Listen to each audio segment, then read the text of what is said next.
But yeah. We're recording? Yeah, we're recording. Oh, okay. Oh, shit. Now we're recording. Yeah. Welcome to La Clica Podcast. ¿Qué onda, world? What's the name of this one?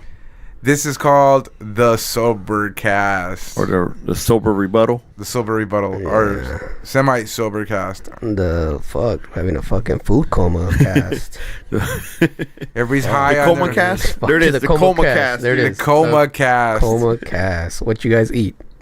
Fuck, dude. We found... What was the name of that place? Bomb Teriyaki, dude. Bomb Teriyaki Is it Artesia or Cerritos? on Artesia and... No, it wasn't Artesia. It was Alondra and Woodruff. But Yeah. what city is that? That is that was Cerritos, wasn't it? I think it's Cerritos. Cerritos College is just down the street, so I'm going to say Cerritos. East LA College is not in East LA. Did we have this conversation already? No. It's in Monterey Park, right? Is it? I don't know. All I know is ELAC. East LA College is in Monterey Park. Isn't the Hat in East LA? Nah, it's in Alhambra. Yeah, it's in No, there's one right across the street from East LA. Yeah, there is. Yeah, there is. Yeah, there's two of them. That, The OG one is off of Valley. Valley. And yep. Valley. Yeah. Shout out to Jack the Ripper from Stoner's Trece for giving me my first pastrami at the Hat. Love the Hat, dude. Fucking, I just had a pastrami too. That's what I had. And man, you know what? I fucking hated that happened. I fucking bit the side of my fucking cheek. You know? Oh, fuck that, dude. Because you were so into the pastrami Fuck eating? yeah, dude. You know what? So bomb. I judge hamburger stands on how good their pastrami is. That's the first thing I do. You know, that's what I do. That's what I've been doing that for shit for years. Yep. Every time I go to a joint, same thing. And fucking John's Drive-In in Huntington Park, Dude, had the fucking best pastrami. that's a standard, dude. It was like that's probably where, because I had my first pastrami there, and I judged pastramis on flavor and taste from those pastramis, man. Yep. Dude, they had everything fucking right, dude. Down to the pilgrim bread. Yes. Pilgrim bread was a shit. That's Damn, good. dude. You had to take a picture of that shit? Yeah. Oh, because there's a story behind it. I don't know if I want to tell it. Tell it. I'm not going to tell it. No. Well, my coworker was like, hey, man. Look, I told him I was fucking hungry, dude. I've been starving the whole fucking day. So I'm like, you know what? I'm going to go get me a burger, man. He's like, are you going to get some pastrami on your boyga? So we started busting up because of the whole fucking accent. And I did. I right after work, I went to Harry's out there in Buena Park. Oh, damn. How is it? How's the pastrami over there? It was good. It was good, man, but I fucking bit the side of my fucking cheek, dude. That's what killed it, but it's still good. Okay, I went to my mom's house once. She still lives in Huntington Park for all you viewers out there. She lives next to where? Listeners. John's Drive-In. Where else? And Chelsea Huntington West. And I went to have a pastrami. I just, they were out doing something and I didn't want to stay alone in the house, so I went to go get a pastrami, and that motherfucker tasted like gourmet fried bologna. How come you don't want to stay alone in your house? What, you fucking scared? What? Nah, I just, just fucking... I don't live there anymore, I don't want to fucking just sit in the fucking kitchen with twiddling my fucking thumbs. When I was hungry, I was just want to go get a sandwich. You know what? I went to one place right here in Long Beach. Pastrami looked good. Everything fucking was set to go.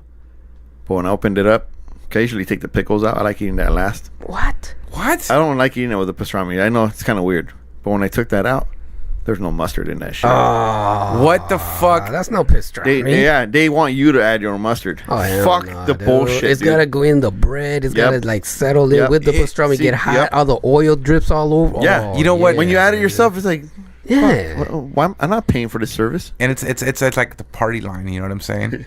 They all gotta get together. They gotta mingle for a little bit, you know. Just And no, exactly. That's why I like the pickle juice in there. Fuck yeah. And And the then pickle, I'll eat it afterwards. I'm a Then that weirdo. has a pastrami flavor to it.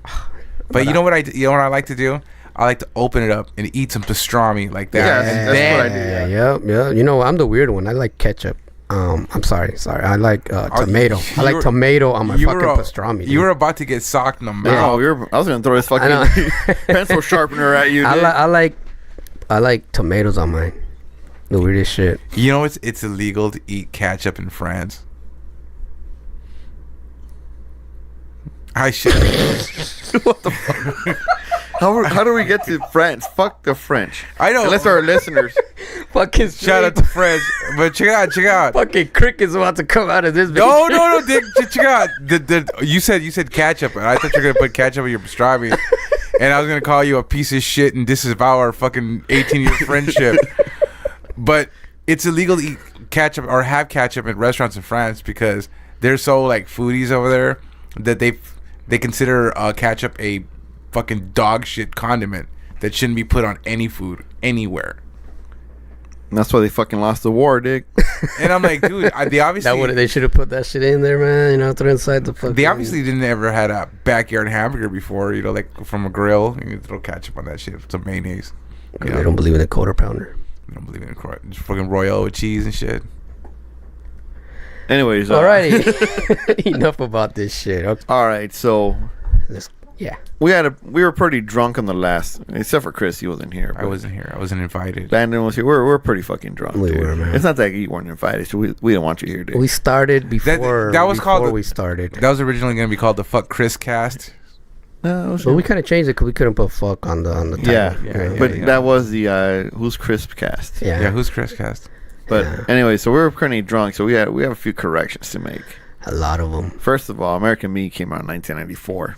2. We just talked about this. I wrote down 4, dude. So 1992. March what? 13, I think. 14. March 13, 1992. That's what it was. Yeah, March 13, 1992. Yeah. What were you doing out there, world, in March 13, 1992? If you could remember. When were the riots? 92. No, but like, wasn't it like April something? It was in April. Hey, all I know is that Saul Lopez, the guy that paid Pedro Santana, looks fucked up now. He still comes out of movies, dude. You gotta see his face, dude. He looks fucked up. The guy, he plays the dad, right? Yeah. And you know how they made him old? They put the old makeup on. Yeah, now he looks like the makeup. Now he looks like the makeup, but like fucked up, like he slept in his makeup. He said the disappointed look on his face. Yeah. No, mijo. So yeah, the American Me came out in 92. I wanted to know whose sailor's blood you had in you. Also, we need to correct a couple more things. I said something very interesting, very dumb, I guess, and it has to do with the drunkenness. I was explaining about the MPC to Landon, and he's asking me about this thing that you can do with music on it, how you can chop it up. And I told him that when you lay all the samples all over the keypads, the pads, I told him that that's called truncating, which is the worst. Like it's made me look really bad. It's actually transposing, people. Is when you put the music, like the chopped, like the actual sample, you could stretch it on all the bars and all the buttons, like do higher and lower and shit. That's called transposing. There, correct. Okay, how did you come up with truncating? Because that's truncating is when you chop the sample. When you grab the sample, and then say it's like a whole bass line, right? Like say it goes from dum dum dum dum dum dum, and all you want to do is dum dum dum. You chop it. That's called truncating. And that's truncating. Yeah. Okay. So when I said truncating, I meant really what he said, because I thought he meant when he said, "Oh, you know what do you do? Oh, you truncate." But then what he really meant was transposing. Mm-hmm. So then my mind, and not at the right time, my mind was a little bit inebriated. I kept thinking truncating. So I go, yeah, truncating. So I was like, oh shit. When I heard it later on, I'm like, what the fuck was I on? That's some good Corona. So it was a normal Corona, by the way. What was the lesson that you learned from drinking and podcasting? Not when I crossed the street to look both ways. Okay. And Rick, what did you take from the lessons you learned from drinking and podcasting? I'm gonna keep fucking doing it. Perfect. There's no lesson learned. Dick, I've been drinking for years. Dick, you think I fucking learned any kind of lesson, Dick? If we would have learned, we could. Yeah, Dick, I tried picking up on a mannequin, Dick, in Korea, and I could have not said that story at all, but I'm still gonna drink, Dick. Yeah. Also, anything else, Rick? Anything else you want to touch on? Because I got a couple more after. I still can't remember. I listened to it a few times. We can't hear you writing on the. He is reminding me. See that floor? Florence? Front the floor? Fronting? Florentine Gardens. Oh, yeah. All right. So I didn't work. Damn, It was in why Florentine didn't you- I'm Gardens. not even drunk. God damn. Why didn't you just fucking say it? Because I wanted to have like editing part here where you could like pause So, it hold and on. then yeah. So the other correction that Bago just reminded me of was I didn't. It was in Florentine Gardens I worked at. It was a glam slam.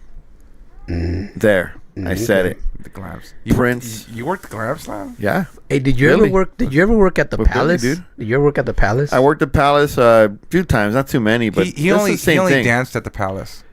Yeah, I got to do the lighting there, but there you get to see the floor. At the glam slam, you're actually behind the stage where the dressing room's at. Yeah. Best view in the house, dude. Oh yeah. Yeah. The Palace. I used to go there. Yep, there's It's pretty good. I like yeah, it. dude. The glam slam was a shit, dude. I like that Yeah, fucking place. yeah, I went there too. Mm-hmm. Good times. It's right after the 110. It's right after 110 somewhere right there. It's like oh shit, what was it? Yeah, oh yeah, in the 90s. I just remember, it like- was a blur. 90s are a blur to me. you guys like Wilshire, like down the street there. Yeah, yeah. Like turns into like 3rd Street and then front of the corner. Yeah, you know, Florentine Gardens is still there, dude. People still go there. Dude, I seen it. Like fuck, dude. That shit looks. I was Still smell about like back in balloons? 2000. I mentioned it to a guy who was like in his 50s, and he remembered it from back when he was a kid. You know, Florentine Gardens always remind me of the Babylon Club and fucking Scarface, It does, dude. where that fucking guy gets It does shot in look like that it. big Yep. fucking mask. Yeah, it does. That's right. Fucking gross. I got another correction, and I actually when Landon was talking about that one cutie pie, I actually for some reason I started doing the more bounce to the ounce reference, Yeah. and I went off of that time bit of more bounce to the ounce, and I felt bad, dude. I was like, dude, I wish I could have went back that. I'm surprised nobody called us out on that shit. know. I'm fucking disappointed at you, audience. I don't know, come on, Very man. disappointed. Correct Call us out. Call us out. All 36 listeners should Yeah. fucking really Yeah. call us out on Yeah. that. Now we had 'cause- 90 listeners on that one so Yeah, far. So it's a week. far and So- counting. Well, I Yeah, put it out on Monday, so it's been 4 days. Yeah, man. I can't believe I did that. Disappointed. But like once again, we're drunk. We're pretty up there. Yep. And so no more corrections now. I'm gonna move on. And sorry for repeating myself a lot. That happens when you drink. Sorry for repeating myself a lot, because that's what happens when you drink. Sorry for repeating myself. That's Hey. what happens when you drink. Aren't you sorry for something, dude? Huh? Aren't you sorry for something? Dude, snap the fuck out of it. It was just a pastrami. I'm like fighting for my life over here, and I'm on fucking pain meds, and you Hey, fucking, and how I'm about, how about half we just asleep. move on? And this What am I motherfucker sorry right here about? had one pastrami, and he's like out. He's like, No, I had two. zom- Well, you know, it's a big. That shit was this fucking big. he has man. like 93 pounds, isn't he? Yeah. It was this fucking big, and they split it in the middle. Half a kilo. All right. So moving on. What was I sorry about? Shout out. Hold on. Get the editing claps in. What the fuck was I sorry about? You see, look. wait a For repeating yourself. Oh. I was trying to throw you a bone, dude. Oh. He's trying to give you some comedy gold. And you gave him back Oh lead. shit! I was like, wait a minute, what are we? Is this a trick question here? So what are you sorry for, Bago? Hold on. Editing clap. I'm sorry for repeating myself. Dick, your clap doesn't even fucking register, dick. You got fucking fat hands or some shit, dick. We got fat ass. That shit looks like a normal bar, dick. You gotta do a fucking. There you go. Look at that. It's all the way across, dude. They even picked up on your mic. Dick, I'm the sorry. fucking. You can't even turn the lights off with that clap, dick. The fuck, dude. Yeah, you know. Clapper. All right, look. Moving on, dude. Bago's sorry for repeating himself. Yeah. Repeating himself. Repeating myself. We want to give a shout out to Kevin Peña. He's down for the clica. We owe you some stickers, sir. Mm-hmm. Let us know where you want us to send them. DM us, motherfucker. DM, message us on Instagram, or Facebook, YouTube. or you could DM on YouTube. Or you can message us there and then tell us his info. Follow us on Instagram. Message us, and then we'll send you the sticker. Anyway, so earlier this week we got to vote. Some of us. So Well, actually, just you, because I refuse to fucking waste my time at a shut voting the poll, fuck up. and it's against the law for fucking Bago to vote. I'll get deported. I almost got so deported. we posted a picture of tacos, and it was an I voted sticker on there, and a can of La Clica soda. Nice. So we asked, what is your favorite taco spot? I taught Putty Cat. What is your favorite taco spot? This motherfucker wants to talk shit, Dick. I am sorry. I'm just I'm gonna go after him, Dick. Yo, please go after me. So, Cocktails with Lee said Carnitas Michoacan in downtown LA. You ever been there? Yeah, but it's not there anymore. No, they moved it, didn't they? No. Which one? Dude, that name is like so fucking Yeah. common. Fuck on, yeah. There was one across the street from Gates. This is Junior downtown LA. Bernitos Muchacan, downtown LA. They fucking. Yeah, Muchacan, Dick. Muchacan, Dick. Oh, I'm sorry for not knowing your language. I'm sorry for not being a dreamer. Yeah, okay? you only lived in fucking HP. How long, Dick? LA. I'm sorry for not being a DACA. Yeah, I'm gonna build a wall around my fucking microphone. How about that, huh? So, so what I'm thinking of is still there, dude. But Okay, so Carnitas is a Muchican moving on, Dick. Yeah. Next. in downtown LA. Downtown LA. And Ms. Rico said Marino's Tacos at 1600 Gage Avenue in LA. And she gave the phone number too. And the phone number 909-815-1065. I really hope that's not her number. Yeah, I was about to say that, man. You Because should. the 909 number in LA. Yeah, I thought about that one. That's a cell phone. Okay. She's like, you call her up like, hey, you down for tacos or what? Let's Next go. Tuesday. Let's go. Well, if you call that number, she might be down for something else. Yeah. Edit that out. Hold on, edit clap. Doesn't even fucking register, Dick. I'm not trying If harder. you had the clapper, Dick, your fucking lights will always be on, Dick. If you ain't up, You really would have to get up. Thanks. It's like the piece of purpose of the damn thing. All right, so Chris had mentioned something about the Funk Brothers that we failed to mention. Well, you were talking about James Jameson, and he played on the majority of the tracks, and I don't know why it didn't show up on Wikipedia. I looked it up because I wanted to find the name of James Jameson's son. I know he took over when James Jameson passed away. And he did some of the Motown later, probably late 90s Motown stuff. You know, nothing from the, but in the spirit of the Funk Brothers. But what I would, the one thing I would have loved to talk about if I was there would be the Wrecking Crew, because they were they had more hits than Motown because they did more songs. Well, they had a lot more. They had different groups. Yeah, they had a shitload more musicians, Yeah. but they had their core members, you know. Yeah. John Fogerty, I think, was one of them. Man, I'm bad with names. And All I know is that one, the bassist. Carol Kane. Carol Kane. Was a bitch. She was did the bass line for Mission Impossible. Yep. She did a lot, man. Yeah, she did a lot. She played on Beach Boys' Pet Sounds, which is a very, very iconic The Mamas album. and the Papas. Mamas and the Papas. So they were like, I don't want to say that. I don't want to say it, but they were the contrast to the Motown Funk Brothers. Yeah. Yeah, they were. Yeah. They did a lot of hits, man. I can't believe it. Hold on. They didn't even register either. I didn't even hear that shit. I couldn't even fucking hear that. I saw I him do did- I- something. So when they ask you to clap, what do you do? Like, you can't even hear a clap. Like, He doesn't clap, Dick. I don't clap. I don't give people. He doesn't vote. He I don't- doesn't clap.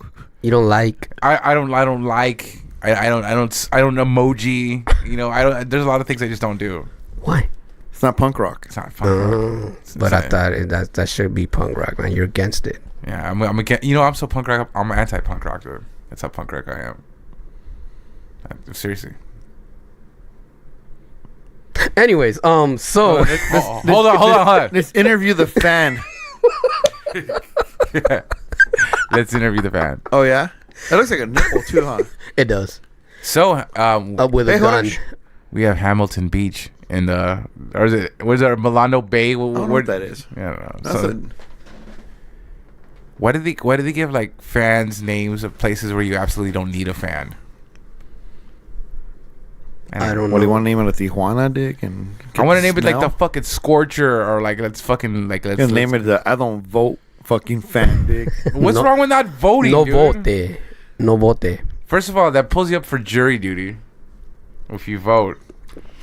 I've never been there. Hey, let's report Chris. I've been called to jury duty too, man. Well, you also need a driver's license to get fucking jury duty. Damn. And Chris is leaving. And I just announced my resignation for like a podcast for Rick burning me. Thank you. How you gonna get home, Dick? Oh shit! How late does a RTD run?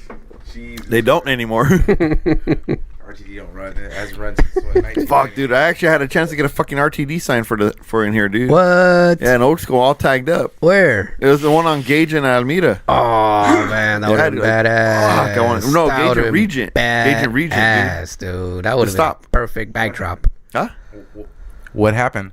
What happened is I fucking lagged it. Dude, that would have been badass. That's some classic shit right there. When homie gets out of jail, I'm gonna find out if he still has it, dude. That'd be badass, dude. Okay. We're kicking it on top right there. That would have been bad right there. Just so you can't pinpoint who it is, I have 6 sisters, and one of my sisters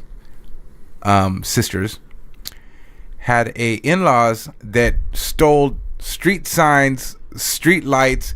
They even had a fucking bus bench at their house. They collected that shit. Fucking dope, dude. Nice. They had all kinds of shit from here to El Paso. Like if the cop came into their house, I'd be like, "What the fuck?" Because nice. I mean, they had. I'm seriously. They had a fucking red, yellow, green street light. I got Highway 74 at home. Yeah. Cops. I don't have any of that stuff here, dude. Yeah, I don't have any of that stuff either. None whatsoever. I don't have a yellow 15-mile-an-hour sign. Dick, I wanted to steal. And you know what? I think I got it from them theoretically. If I would have that. Actually, my boy Kevin hooked it up. He lives by the 74. Oh shit! So he hooked it up for me. Dude, Kev. What's up, Kev, dog? I once saw a Chaka tagged fucking sign fucking go on auction, dude. Wow. I don't know what it went for. That's just fucking bad. That's dude. badass. It was like old, not freeway, a freeway entrance. An actual original one? Yeah, like one of the ones like freeway entrance. It went on auction? Yeah. Where? Dude, it was on a fucking TV show I watched. That's crazy. Damn. Yeah, he actually has. Doesn't he have his own? No, he has his own shop. Yeah, I think so. He has his own shop where he's selling supplies and shit, dude. Yeah, so I think out there. Artist supplies, right? Artist supplies, yes. Everybody's dragging, dude. I don't think this podcast didn't make it on the air. Jesus, no, don't make it. Okay. All right. Hey, I think I'm spinning fucking gold. I don't know what the fuck you got. All right, so back to the wrecking crew. Yeah, so the wrecking crew. Hold on. So you clap dick. Hold on. Let me try again. Just, you know what? Because I think praise is the most damaging. You know what's sad is that clap was louder than the one he put effort into.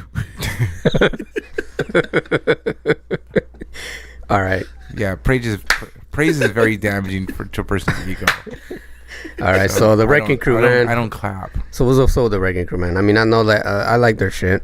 I listen to their music. If you heard anything from the 60s, 70s, Beach Boys, you've heard the Wrecking Crew. The Papas. The Wrecking Crew is just the band. They were the backup band for everybody. The go-to band. Columbia, Capitol. They play for Capitol. Sometimes they have a lot. They have some sessions with Muscle Shoals. Mm-hmm. But a lot of them were for Capitol. Yeah, there were a lot from Capitol. Yeah. That's not Pet Shop Boys. Beach Boys. I know. Label. But I'm not saying they play for some of the Capitol recordings. They're just part of the whole hired gun movement. Yeah, they were busy, man. Yeah, they were busy. And you know what's crazy is they would do the sessions on the weekdays and then they would gig on the weekends. Yeah, they'll go out and chill. They wouldn't even fuck chill. They always worked. They worked like fucking 50 weeks a year. Just straight. So they didn't even enjoy it, or what? I don't think they did because they're so busy working. And being a musician didn't pay very well unless you're fucking the Beach Boys. Would you want to have their job? Yeah. I mean, you think about it. Think about the mundane job you have. Not you personally, but like figuratively you. You just have a job that you work up. Say you're an insurance salesman or whatever. You're not really working on your passion. And can you imagine making that same amount of money doing what you love? It's no longer a job. I guess. You're still getting paid. But being a musician, I remember the gigs that I used to play that, I was watching Seinfeld playing bass. You know, How? like because of the bar. What Yeah. episode? Do you remember the episode? Yes, I do. It's the episode where Seinfeld's dad gave everybody food poisoning. Oh, I remember that. So yeah, I wanted to talk about Kraftwerk. Let's do it. Kraftwerk was very, very influential on everybody, dude. Oh yeah, they were the main ones beginning. 70s. Who was in it? Well, since you're on your phone already, Rick. I'm looking for something. For I'm the not good with podcast. names. I'll tell you right now. I mean, I could tell you that guy looked like this and he had hair. That's all. and the other one didn't. The other one had a little bit of hair and receding hairline, and then the other one, they influenced a lot because it was the electronic age. You know, it was a keyboard synthesizer age. It was a precursor to the hip hop movement and the industrial movement and the electronic movement. I don't know about the hip hop movement.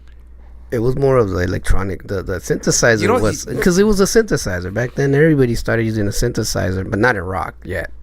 Remember, it was more of they were doing industrial music, what they called it back then. Well, you no, know, they was, used a synthesizer in rock. I mean, you think? No, but I'm saying like when it first the whole movement started, and then rock started implementing it after, because it was electronic was the whole, you know, synthesizer thing. Yeah. You know, there was a point where there wasn't a bass, there wasn't a drummer. It was just them and a synthesizer on stage.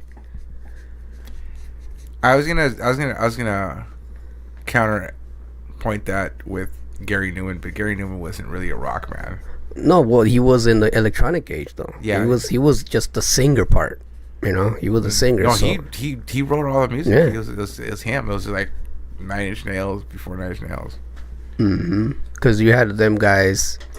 There was a mainstream ones, and then there was those ones that didn't make it big, but they were still in the electronic age. They were still using synthesizers. They weren't out there hiring basses. They weren't hiring drummers. They had a synthesizer. You know what's funny is it all stems from Pink Floyd. I hate to say it, but it does.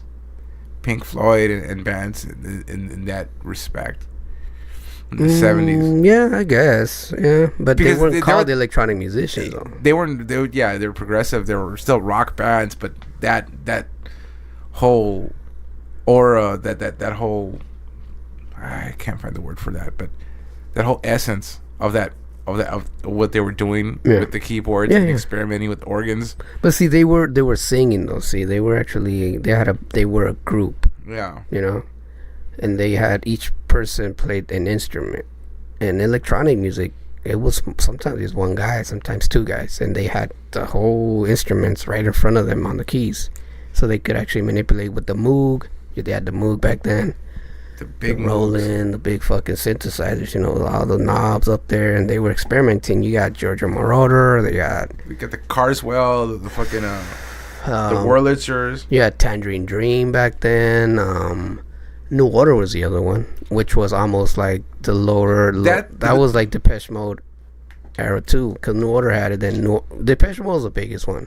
Well, yeah, because Depeche Mode they were mostly all synthesizers. Yeah. They were all they were just like 3 dudes or 4 dudes with synthesizers. See what I'm saying? That they weren't people that had their own instrument. You know, they all had it right in front of them. They had 30,000 fucking instruments in front of them. Yeah, but the keyboard's still an instrument. You know, I still see it as an synthesizer. Oh yeah, but I'm saying they could play any sound. I mean, is that weird? I mean, is that weird that I see like the keyboard as an instrument more than like, I don't know, and I also see like the MPC as an instrument. Yeah. Or a turntable as a potential instrument.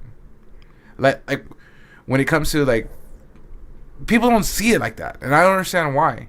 If it's a tool to make music and you can make music musically out of it, it should be an instrument. Yes. Yeah, I believe too. Okay, like Rick's favorite band, Prayers, is a genre. It's a synth goth, which is a derivative of synth punk, which are bands like. The fuck's a goth, Dick? Goth. I said goth. Rewind it, Dick. You'll hear rewind goth. it. I'm telling you what you said, Dick. I'm no, you're paying attention. Hold on. This still doesn't register, Dick. Synth goth it's a derivative of synth punk and digital hardcore, which is like Atari Teenage Riot and Babyland. And those bands, they use grinders and big metal barrels where they hit and they make percussive sounds. Really? Oh, shit. And they make those, That's an adamant objects instrumental. Yeah, look at the Blue Man Group. Yeah, it's kind of like that, but cool. You know. Blue Man Group, but cool. No. I said kind of like the. I said kind of like the Blue. No, Man. you're right. I can't disagree with that shit, honestly, Dick. I don't think the Blue Man Group is cool at all. That's what I'm saying. I don't think they're cool at all, Dick. Have you ever seen their show? On YouTube, I've never fucking wanted to pay $300 to go to Vegas and see it. I'd rather see a guy in the street fucking banging on fucking 5-gallon jugs, Dick.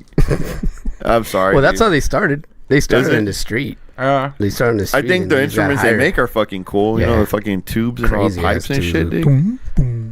Yeah, and that's fucking badass. They get crazy. But that's an improvised instrument, which is still a fucking instrument. It is. Somehow man-made. It's not man-made, but it's non-traditional. That and we go back to the days of using the old washing board. Yeah. You know, in the jug, all that shit. That's still fucking down ass music. I think anything could be an instrument if you could use it. Yeah, musically. Mm-hmm. Yeah, you could do I could do a whole band because it eliminates the. Does an instrument need to be tuned? No. You listen to like old, and they say they have a tuning for it, but they're like the Chinese string instruments, and that's how it sounds out of tune. But I guess it's just what's tuned and what's in tune. I mean, I know there's a standard, you know, like written out, fucking, you know, tablature and all that shit on it. Circle of fifths, you know, or a musical spectrum where there's a musical alphabet from A to G, and why not Z? Because there's no Z note. Why not? Because it doesn't register. What if we invent it? Yeah, how about we reinvent music? No, we're not gonna reinvent music. Why not? What if you did? What if all of a sudden you start telling people this is the Z note? What would happen in the world? Because I don't know. I mean, because all natural sounds fall under these fucking these notes in the alphabet. And Z just never made it. Kind of like vitamins, A, B, C, D, E. Like that note is still an A, but it's a sharp. Or that note is still a G, but it's a flat. You know, and that note's an A, but it's a seventh. You know, it's still the note. You can't change that and make it sound like a Z. So is it like kind of like adjectives and verbs? Not really. Come on, dude. You're a musician, dude. You should know this shit. I'm not really a musician, honestly. I'm like, I don't play an instrument. So I'm oblivious to everything you're saying right now. I just know that I know what you're talking about. But I'm just always thinking, like, why don't they ever throw other letters out there? Kind of like vitamins. You don't see vitamin H, you know, all there is there? I don't know. Vitamin F. So they stopped at E. I'm going to look like a huge poser by saying this, but it's because those are all the natural sounds you could get. I mean, everything else registers. Every sound registers in that realm, that space. Like the whole dial tone, like on a telephone, that's a perfect A. It's a natural A. So musicians back in the day used to tune their string instruments to the telephone. Really? That's a poor man's tuner. Really? Let me ask you a simple question. Are there still tones on phones? No, like the home phones. I haven't had a home phone in several years. So the whole my work phone. That's why I know because my work phone. Yeah. The dial tone on a landline is a natural A. So that's a perfect A right there. So if you ever needed to tune your instrument, you didn't have a tuner, you tune your A to that note, and then you got a perfect A. Everybody gets drunk at Easter. Easter Bunny gets drunk at Easter. Yeah. Every good boy does fine, or was it? And no, that's something else. What's bass? What's bass? Because I was told about bass. Get drunk at Easter. Everybody gets drunk at Easter. No, get drunk at Easter. So what about the good boy thing? Every good boy does fine. That's the. I was told that about bass when they told me to play. If I wanted to ever learn bass, they'd say some shit like that. Every good boy does fine. Yeah. That's the scale. Oh. Cool. So, but I learned something new today. The dial tone. So next time I pick up a phone and I call one of my customers, I'm gonna just sit there and be like, hold on, I'm tuning my guitar. So it's an A. It's an A, natural A. And I might be corrected, but that's the way. Like I said, is there any other thing out there in the world that like has that same format where that A is that, and what else? Like say, I don't know why they made it that. I guess they made like a universal sound. So like when your brakes squeak, beep, what is that? Is that an E? I don't know. Yeah. I mean, you could shove a tuner to it. It's like does like when you're about to go get your brakes checked, the guy's like, hold on, man, that's an F. Hold on, your brakes aren't good right now. That's an F. Is that what they do? I don't know. Like rule of thumb. You're gonna get thrown with something really heavy. That's all I know. Hey, you're in luck because this fucker can't throw for shit, dude. He's better at dropping stuff than he is throwing. I might miss you. I just like to fuck with you, Chris. You know me. I'm just trying to hold my composure for the sake of this podcast being good. What's that Shasta tune to, dude? Yeah, it's tuned to the key of yummy. But I do tune my drums on my MP. I'll tell you that. I just don't know what the fuck I'm tuning it to, but I do always when I'm hearing how like a lot of people do it on the MP. You could actually tune the kick, snare, hi-hat to whatever bass you're playing. Like say if I sample a sound, I make sure the drums fit that sound.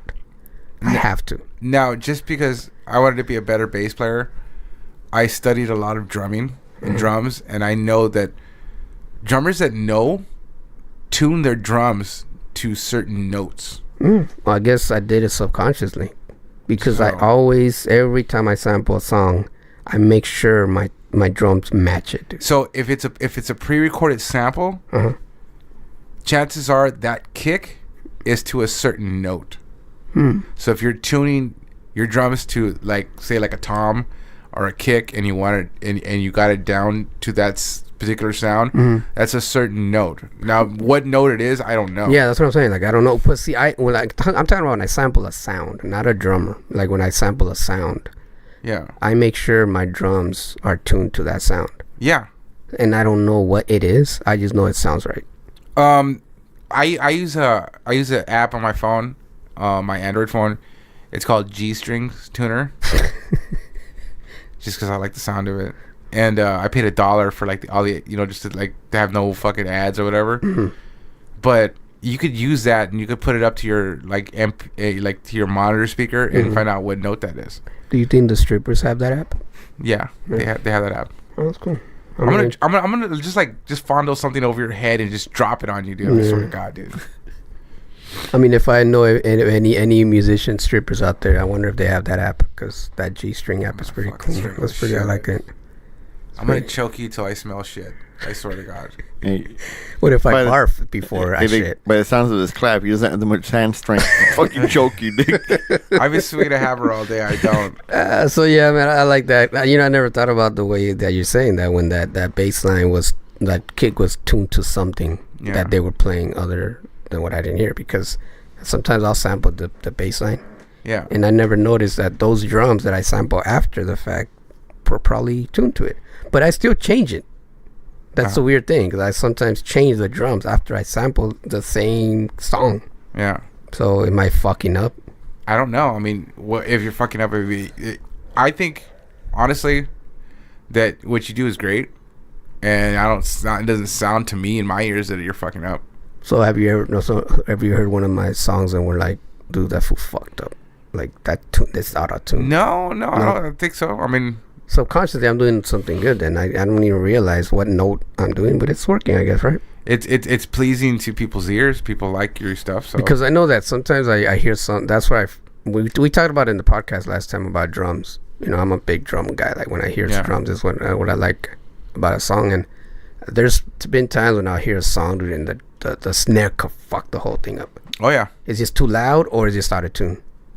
Or it's probably just the wrong snare for it. Yeah. They'll sample the wrong snare. Yeah, you're right. They'll sample the wrong snare. I'm like, what the fuck was wrong with that song? Dude, who didn't say anything in the studio, man? Come on. I mean, there's like when bands record, and when they get to the drums, like our producers will spend days looking for the right snare sound, the right kick sound. And especially when you go into like big orchestras and stuff like that, you want your drums tuned to a certain key. Yeah. You know, like a jazz orchestra or like a classic orchestra. Yeah. Those drums are tuned to a certain key, and there's certain drums. Yeah, because I learned that from that movie Whiplash. Yeah. When he was tuning That's his perfect drums. example. Yeah, he tuned him to G. Yeah, he was tuning, man, like, let me see, what are you playing? And he's all tuning that shit. Yeah, he was like, hey, you guys, can you give me a G chord? Yeah. And he tuned it to that. Yeah. Badass movie, people out there. If you guys haven't watched it, go watch it. Whiplash.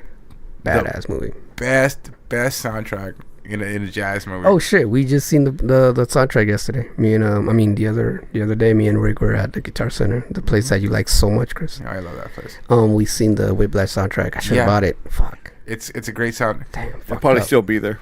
I'm gonna go back and buy it. Fuck it. Tomorrow. One of my favorite jazz songs are on there that I absolutely love. Caravan. It's on there. Wow. Yeah, Really? I love that. I've loved that song for years. I gotta go then. I think I probably already have it, but. And that's what hooked me. Well, the movie hooked me. The movie was just yeah. What movie is that? Whiplash, you said? Whiplash. Yeah, dude, it's badass. You could actually. It's on Prime, I believe, right? I think it's on Prime. Is it on Prime? I think it's. Yeah, on, that's what you're saying. Yeah, I think it is. I gotta check that out because I have the non-registered copy of that movie. If I see it, I'll buy it. I haven't seen it yet. I haven't seen it either. I haven't seen it. If I come across it, I'll buy that on Blu-ray. I love that movie. There is a video out there with a YouTube video about, like, you know, like they have like the fan theories and stuff like that, and the conspiracy theories of the movies. Yeah. This guy talks about what would be the outcome, like the next day of that person's life in the movie Whiplash. Like, how much damage did this professor bestow upon him by teaching the way he was? Because he no longer became a lover of music. He just came like he was there to please that person. Yeah. And that guy, like, at that moment, realized he found his bird that he was looking for so many years. Yeah. And the relationship to that, and how he would learn to hate music. And he wouldn't do it for what he did it before. It was it was like 30 minutes, and I was just like, fuck, dude, he's right. You got to think about that too, because I think the teachers can affect somebody in anything you do. Like, yeah. Whether you're whatever major you do, if the teacher isn't good, man, you're going to fucking hate it. And you might even change it. Yeah. I mean, I think instructors like that at that level should be there to nurture the musician. Yeah. And nurture the talent. But he's an ass. Yeah. He was an ass. Oh yeah, fuck yeah. I mean, I almost whoever had State Farm insurance, I was about to call him and be like, can you please cancel your fucking State Farm insurance, dude? Because that guy's an ass. So the actor we're talking about is J.K. Simmons. Yeah. J.K. Simmons, his claim to fame was Oz, the TV show Oz I never watched on HBO. Oz was a weird 90s, early to mid 90s TV show about prison. And he played the leader of the Aryan Brotherhood. Now, his character in Whiplash was like I don't know if he drew from that character in Oz, but that's the person he was. Oh, wow. He was a dick. Like a relentless dick. I had a teacher like that. An art teacher? Yeah. She was crazy, dude. She was nuts. But she taught me a lot. But she was one of those female dog people. Yeah. Big time, dude. I People mean, hated her and some people loved her. I was one of those that hated her. What do you do in art school or music school? I mean, okay, I can understand music school, but art school, like learning art, like what can they teach you? I mean, Discipline. Is that what it is? Yeah. I figure you go to like an art school, like you already got the gift, you already been like accepted or whatever. They teach you discipline, man. Anybody could paint, but not everybody could act on it. There's people that just like drawing, but they can never sell their art.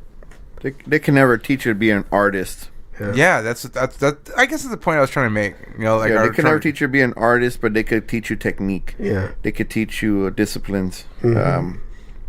Because I had that one art teacher that was trying to push off his political views on all students, and I saw right through it. Mm-hmm. And what do you call it? But when you listen, when you cut all the bullshit out, then you actually listen. Like, oh, hey, more contrast on this. Here's some still life. How do you see it? put it down on paper. It's the same way as music. How do you fucking view what you want to play to fucking reflect on you? It's the same thing with art as in music. Well, like with music, I mean, it's music. All right. So when you start a band, it's like when you start playing, do you want to mimic somebody? That's pretty much it, right? Like you always want to sound like you have a guitar player you want to sound like. That's what you start. Well, what do you do? Because everybody I know is like everybody I know that grew up with playing guitar. Like I want to sound like, this guy. That's not the reason why I got into playing music. Not you. I'm just saying general. No, I'm just saying. Well, I was being general. I'm sorry. That's not the reason why people should get into music. I mean, you get inspired by like the music you listen to, whoever that is, and then you want to, add your 2 cents to it. Create something else along those lines, but something that comes from you. Expressing yourself. Like we're all artists, and we all have different mediums to express ourselves. What about?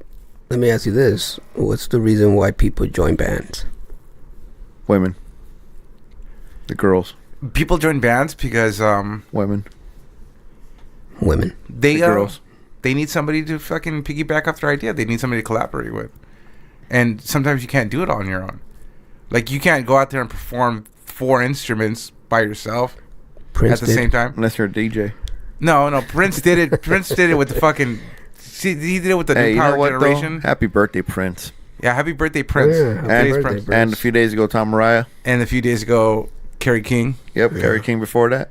Yeah, a lot of celebrities. And my boy Mino. Yeah, happy birthday, Mino. Yeah, happy birthday, Mino. Yeah, for him. Salute. Yeah. So yeah, man, like that. I mean, that's the way I see joining a band. I mean, like, I couldn't wait to like get halfway decent enough to join a band with my friends. Like with Kanonos and Angel and stuff. We all had the same dreams. We all listened to the same music, and we wanted to be a part of that scene, not mimic somebody or copy somebody. But somehow you had an influence, though. We had an influence, but we had our own... I'm not saying you formed a band to sound like somebody, but when you first pick up an instrument, you pick up a guitar. Why are you picking up the guitar? Why the guitar, not a bass? Why not a drum set? Why a guitar? Because you see somebody you want to kind of be like. And that's how you start off. Like, when I wanted to start playing bass was fucking... I can't remember the name from Green Day. I like the way he fucking sounded. Yeah. But that's not what I wanted. I wanted to learn how to play like him, but then I was going to spin off my own, like you were saying. Yeah.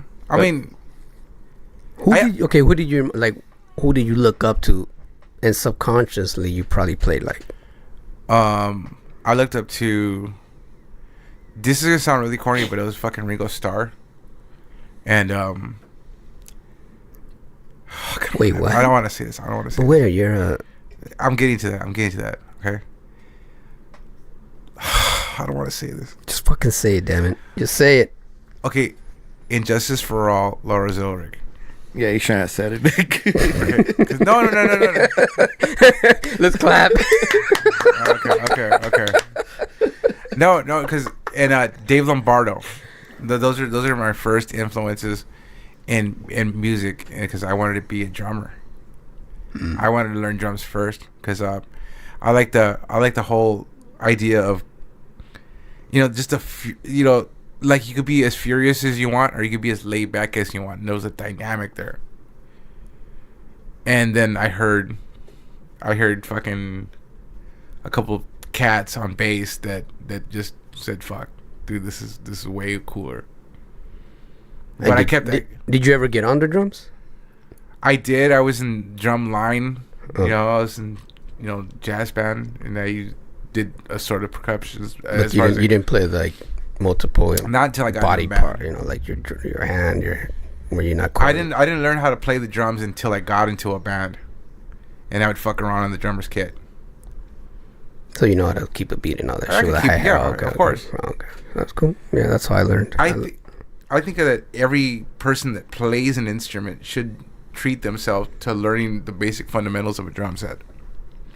Just because if you're going to be a composer and you're going to write music, you have to know that element to keep a backbeat. Well, that is, I guess you can call it core of it. I mean, that's the heartbeat of it's backbone of every group as a drummer. And just like every string, instrument, every string musician should learn the piano, because the chords are laid out there for you. No, you don't have to look for them. They're there. They're right there in front of you. I mean, they're just laid out. See, like I said, dude, I'm not a musician, but I can know these little things back then.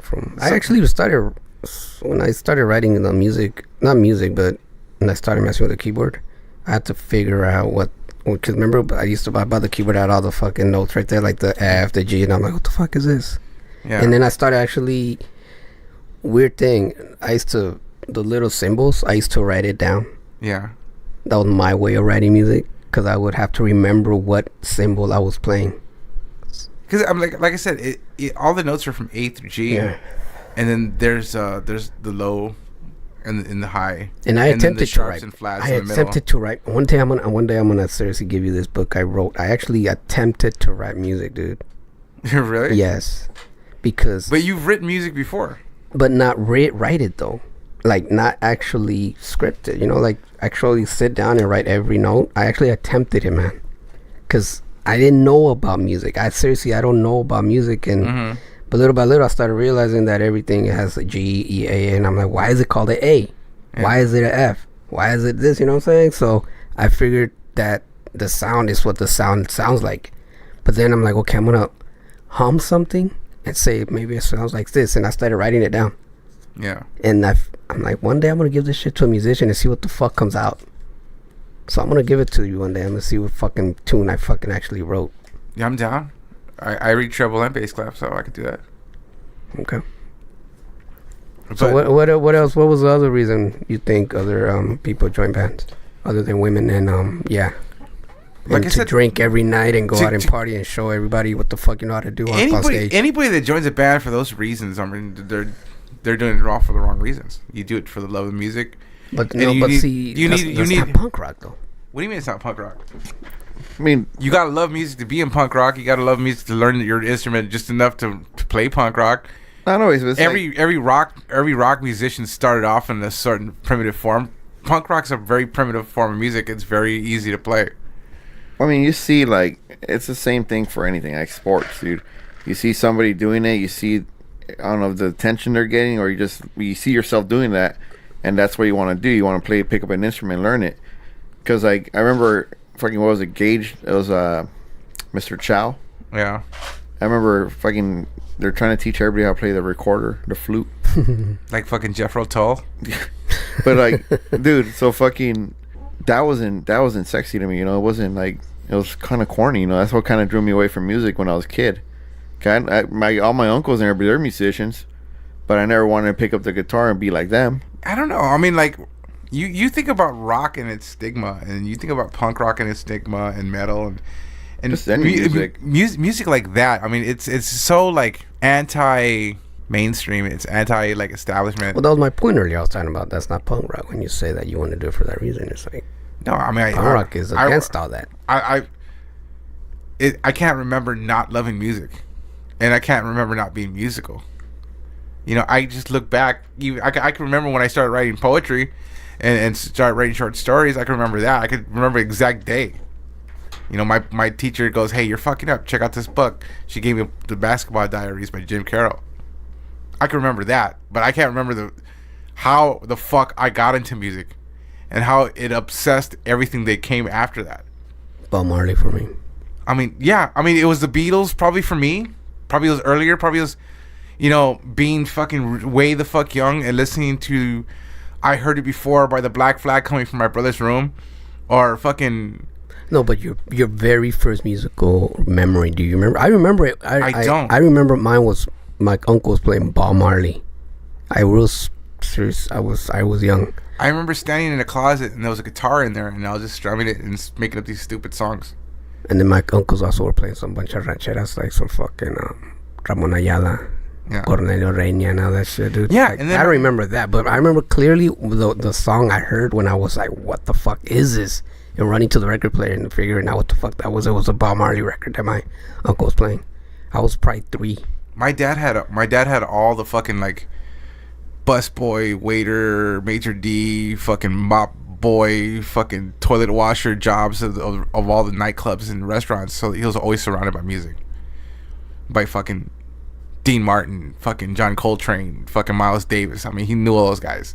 Anybody that came to the Brown Derby, you know, like the fucking Moulin Rouge and all those fucking clubs, dude. Like back in the day, he worked at those clubs.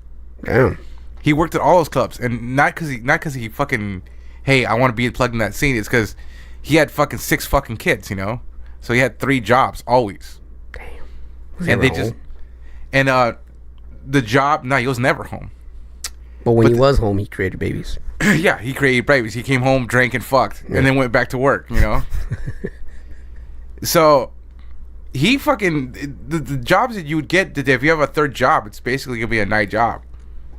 And what's night jobs? Most night jobs are like nightclubs and shit like that. Especially if you wanted to work on the weekends. Yeah.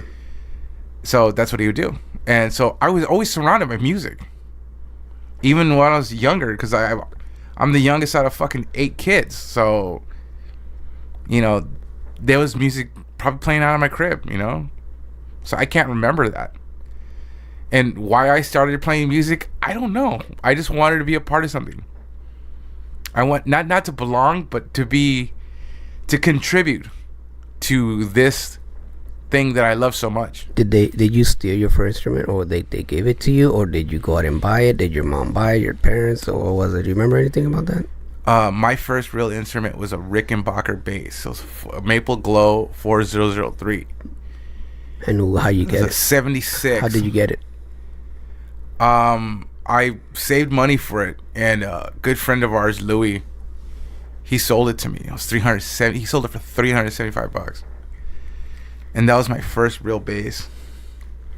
And I fucking absolutely love that bass until it got stolen. I was about to ask you to have it. No, fuck no, I would. But yeah, Where did it get stolen? it got stolen on Santa Fe, and that's right across. Well, the Food for Less was at the Angies. And it got stolen right there, and it got basically, me and Canonos were walking home from band practice, and I was carrying it, and I had this big ass case, and these guys came back from these cholos, Straight jacked your bass. straight jacked us, fucking hit us in the back of the head with 2x4s, What? knocked us out, and took my bass. Damn. You seen that 2x4? Or you know it was a 2x4 or was it a 4x4? It was a 2x4 because Carlos got hit first. Oh shit. And then when I turned around, I got hit. Oh shit. Yeah. Damn. So Off for that bass. No treble. no trouble. But yeah, but I that didn't discourage. I mean, I don't even know how to answer Rick's question. You know, to be honest with you, I mean, I don't see like being in a band to be cool, to get chicks. I mean, yeah, that's just a byproduct. You know, that's just like, hey, it came with it. And I don't give a fuck who you are, how good you are. If you play an instrument, you're gonna get the attention. If you're good enough, you don't even have to be good. You don't have to be great. You can be good enough. And if you play consistently and people are moved by you, they're gonna offer you drugs. They're gonna offer you alcohol. They're gonna offer you pussy. They're gonna, in some cases, they're gonna offer you dick. Whoa. Yeah. And what band were you in, man? God damn. I don't know. The fuck? no, I'm just saying. You want to play this skin flute? I'm just saying. Not because like I grew up with music too. I mean, my fucking cousin-in-law now and all, they're always playing. You know, I was around it, and I didn't ever. I mean, I would mess around with my cousin's guitar in his room. You know, he had a white Fender Strat.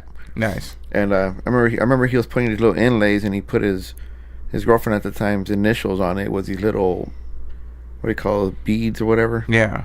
I thought it was kind of cool. But other than that, I never wanted to play an instrument.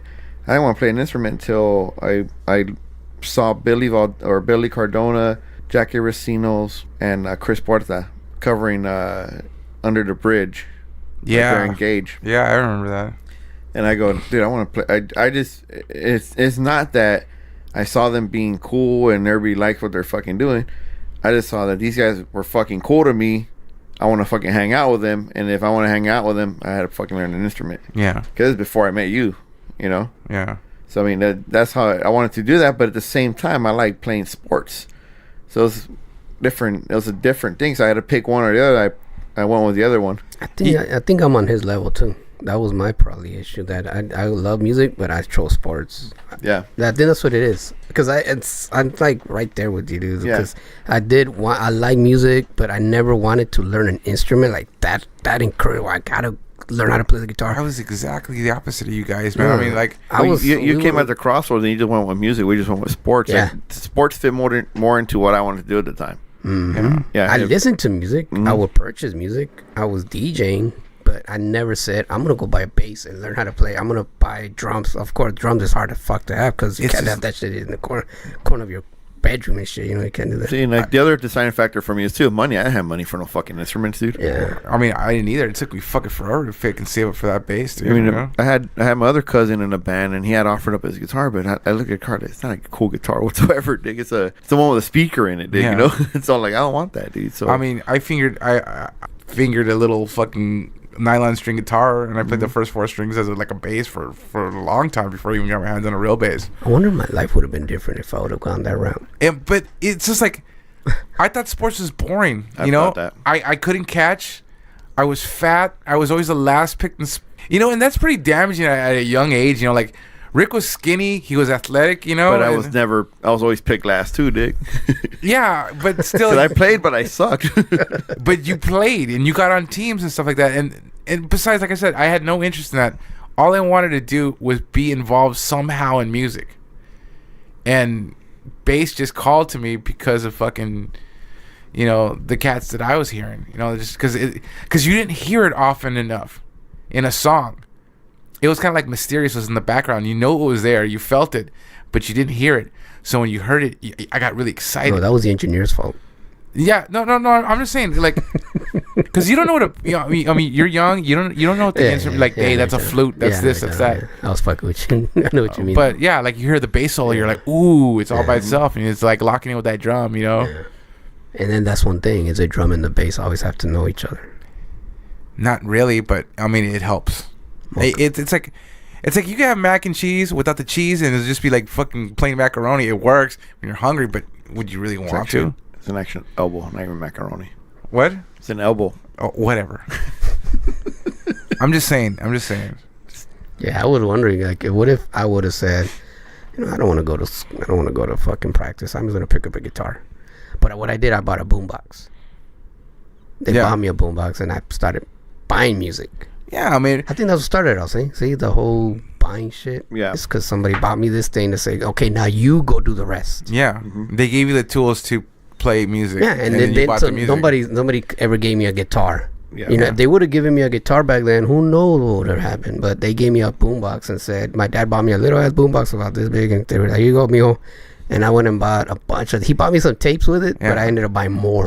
You know what? I was so pissed off because I wasn't pissed off. I was hating at some of our friends that their parents were really supportive of their gifts and their abilities, and they just bought them shit.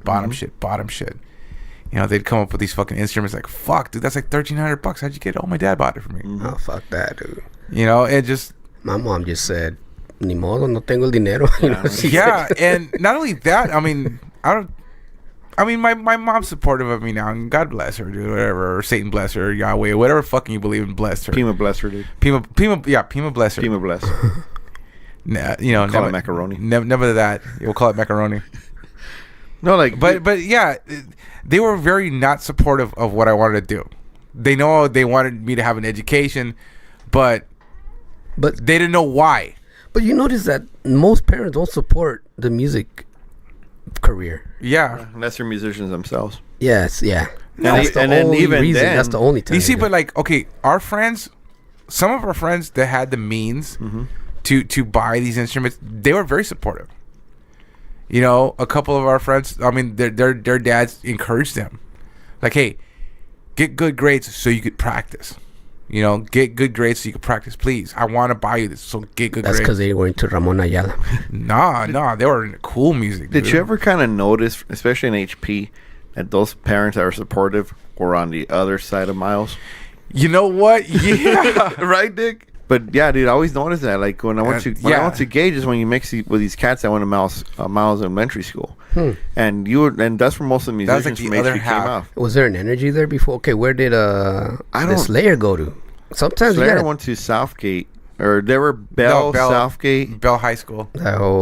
Sometimes they leave this energy. But they're also on that side of Miles. Yeah, they were on the other side of Huntington Park. Yep. This is like that's like the Huntington Park had like its little nice area, like Yeah. near Cedar. Yep.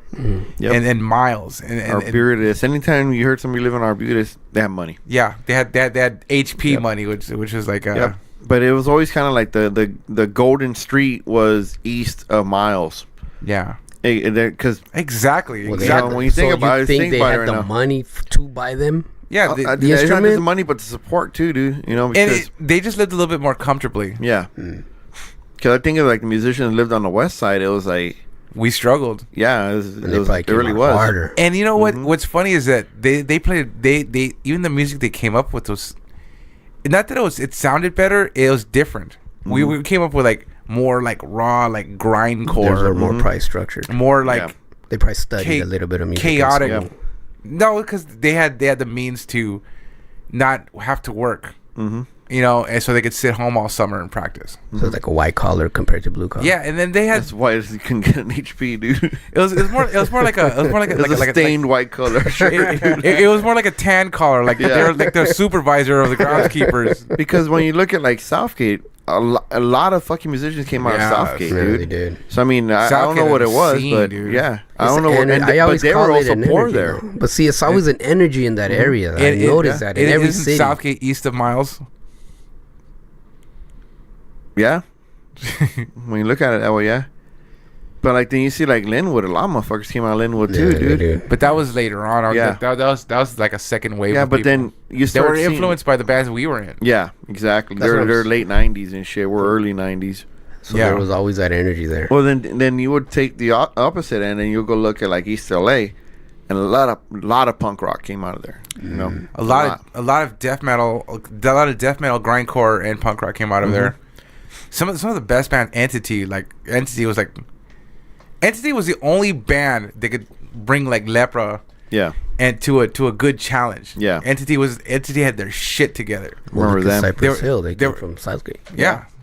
Cypress Hill, there are a bunch of bands. Slayer came out of Southgate Bell, HP. I mean, That whole there's a area. lot of- yeah. Everybody just Terrorizer. they were in the right place at the Terrorizer, right yep. time. Yep. all it A was. little Mexican guitarist called Jesse Pintao came out of fucking Huntington Park. Yep. He was in a band called Terrorizer, and then after Terrorizer, he was in a little band called Napalm Death. Why did he join bands? Where did he join the band? Because he was fucking talented. He was talented as fuck. He gave grindcore its aesthetic groove, because before Jesse came into the scene with Terrorizer, grindcore was more like just blast beats, noise kind of, which is great, and I love that kind of style. But he gave it more of like, he was more influenced by the punk rock groove. More melodic. Not melodic, less melodic actually. And it gave that grindcore like you could pit to it instead of like running around beating people's asses, you know. So you get it's like he gave it a nice groove, and he was one of the first guys to play guitar like that. So Who was he influenced by? well, of course, like Napalm Death, the band he eventually joined, because Napalm Death was the first grindcore band. They were grind before grind was a name. They considered themselves Blur. They would call themselves Blur, because basically the songs were like 10 seconds. Damn. You know, like you remember the Anal Cunt podcast we I had? just thought about that right Hey, now. dude. Rest in peace to their guitarist, dude. Yeah, the guitarist Fell off an escalator and died. How the fuck do you fall off an escalator? Though? I What just the don't get fuck? that. Yeah, Yeah, it was 2 weeks ago. Wait, what? yeah, about 2 weeks ago. Yeah, 2 weeks ago. The guitarist. I gotta look up his name. Sorry. Oh shit! The Yeah, he guitarist- fell off an escalator and died, dude. How? Wait, what? Yeah, he fell off an escalator. Wait, He on was- the top, maybe when he was what messing I around read- with the rail or something. Yeah, whatever. He was messing around and he just slipped off and fell off the side and pooped. Oh, I could see that. Okay. Yeah. You know what? Fucking with your fucking that rail, man. That shit gets slippery Yep. sometimes. Rest and cunt. Rest and cunt. Yeah, resting cunt. Wow. Ain't no that's fucked up, damn. Resting That's- grind. Yeah, dude. I mean, that was a bad guitarist. I'm pretty too, sure dude. if any place he would want to rest, he would want to rest in a cunt, Yep. because that was a horny motherfucker. Why not? It was a trip though. Like it came out crazy, on dude. was it Loudwire or some shit? Yeah, it was Loudwire. The Yeah, Loudwire it came broke out, it. like what? Oh, talk about Singer- freak accident, man. And the funny thing is, they won't say anal cut, so it's a little stars. So, The asterisk, and fucking L. No, they use stars on theirs. yeah. That's A funny. expletive deleted. Yeah, exactly, dude. No, but like, Wow. but I mean, like one of my favorite punk bands still to this kind of day, is Litmus Green, and they're from Long Beach. Yeah. And I remember meeting them, and they're like, "Hey, you got any cigarettes?" These guys were like true punk rockers, dude. I mean, they were fucking living out of a van. I mean, that's how I see punk rock. But like, where are those guys from? They're all from Long Beach, right? Yeah. But dude, you look at Long Beach as fucking heavily punk influence as well, dude. Yeah, Sublime came out of there. Fuck yeah. Sublime was punk at first, right? And they kind of went into their own. No, Sublime was always a reggae band. They were always a reggae band. Punk was just a byproduct of their Was area. Sublime All Day? You remember that band All Day from Long Beach? No. Well, to be honest, I used to Sublime always was think Sublime about, I used to from the think beginning. about Long Beach as far as like that. It was a punk scene all the time until Snoop Dogg came out. Yeah. Then I'm like, wait, whoa, what the fuck happened? Okay, ooh, nice. You know, the whole hip hop started coming out of there. Because there was the ghetto wedo Long Beach, I like to call it. Yeah. And then there was like North Long Beach, which was like the Snoop Dogg area. Yeah. And then there was like the fucking posh Belmont Shores and Bixby Yeah. Knolls. See, I That's used to what I like, used to I used to like remember. going to Long Beach gigs because they were always the nicest, cleanest gigs, dude. They were the fucking dangerous Yeah. gigs too. I mean, Some places, yeah. Yeah, they're nice. They had You a can lot go of- there and park your car and Anywhere on the west side of 710 freeway was always a fucking bad. 'Cause trip. Oh yeah, You you got got the- the Always west side. bad. The west Yep. side, man. That's you got over the punk bridge. rock jocks that Henry Rollins refers to, like the punk rock jocks that they got into like fucking Dead Kennedys and they still played football and they had that "What's up, dickhead" attitude, you know, like that's his quote, not mine. But Yeah, you did see a lot of that over here on this side. you saw a lot of that in Long Beach gigs because they came from the OC over here. Yeah. So because the OC is just a hop, skip, and then jump to Long Beach, and it's like right on the border. They come watch See, shows they, here. they didn't have gangs though. They did have gangs, But dude. not They like had- hardcore, like they were blasting ass hardcore fools blasting and fools, stabbing fools. SA gangs like that. They, Yeah, they're one of the biggest punk rock gangs. Well, there was two of them, really big ones. There were the LA Crass Kids, and that's right. there were the Lads, Oh, shit. the LA Death Squad. Really? Yeah, those are, and they were just as fucking dangerous as fucking F-13, dude. I mean, Wow. they were Really? dangerous fucking You're gangs. right, that's right. Oh, Forgot shit. about the Crass Kids. No shit. Huh? Yeah, the LA Crass Kids. I mean, they're fucking. Then they got into fucking gigs in Watts and. But they and- went out and straight spray shit, graffiti on their walls and everything. They will call themselves. Yeah, like yeah. I that? mean, but not to the point where like the Mexican Sureño gangs or the Bloods and yeah, Crips. yeah. Not What to was that their much. beef? What was their beef? It was never territory with them. Oh, what was their beef? Like, who were their enemies and shit? What were they beef with? Oh, there are other punk rock crews. Really? Just because They're protecting their shows in the area, kind of a thing, and making sure. Oh, the snappers okay. come So it out was too. that Actually, whole 'cause, thing. I It was- mean, okay, yeah. it was in territory. There's all like I kinds said. of That's what I was stuff, thinking. yeah. Like I'm thinking, You like go to, like- LA gang shit Yeah. like that. like if you go to a gig and you look a little out of place and you have a couple friends, people fuck with you. Yeah, that's Like, nice. there's, like- that's normal. A lot of bands I liked were like The Business, Agnostic Front, and Dropkick Murphys, and bands like that had a big skinhead following. And I've always had long hair, so I would have to play the part. I would wear beanies, put my hair in a bun, and cover it. You know, I knew my role when I'd go to these gigs. So these gangs. And I would- Warriors. Remember the movie The Warriors? It reminded shit like that. You know, they were. No, they were straight up gangs. They shooting, stabbings. They had fucking Death Crowd. They had fucking Death Firm? the Firm, God The damn. Firm was Death big. Wish, Unity, South Bay Skins, and there were a lot of skinhead gangs, a lot of straight edge gangs. You know, you lot should of tell the hardcore- story about the Orale. the skinheads going to beat up. Oh yeah, you told me. Yeah, we heard that story. Where we said it on the podcast. we said on the it, podcast. couple, like I think on the third, fourth one. Yeah, so tune into like the third podcast. I think it's Shenanigans. We told that story. Yeah, that's right. Yeah, So tune into Shenanigans. that and- one's not on Podbean or none of them. No, there's music in the background, so we couldn't put it on there. so But I it's on the think- I website. think They had a segment on back in the days, and you remember it, of Fox Undercover. Yeah, I remember that. Yeah, I didn't record it, but yeah. So the somebody mouthed off a certain particular gang, skinhead gang. What? for big on- snappers and No, they called them out, belittled them. They said something really quick, and it was like 3 seconds. no, they said something about skinheads. They said something bad. So like we don't like skinheads or some shit like that. It was on female. but it was fucking real fucking quick. Wow. Yeah. And it went around where it said somebody somebody said something to the effect of, that motherfucker thinks he's bad because he was on Channel 11. Oh, okay. And then all of a sudden we were at this gig on Randolph at our friend's house. He took it mainstream, in other words. No, he just took it Hollywood. Like, okay, if you want to call it that. Yeah, he just took it Hollywood. And so we were at a gig at a friend's house. In this case, would give out joints. He would give out free joints to to people who paid for the gig, dude. Nice.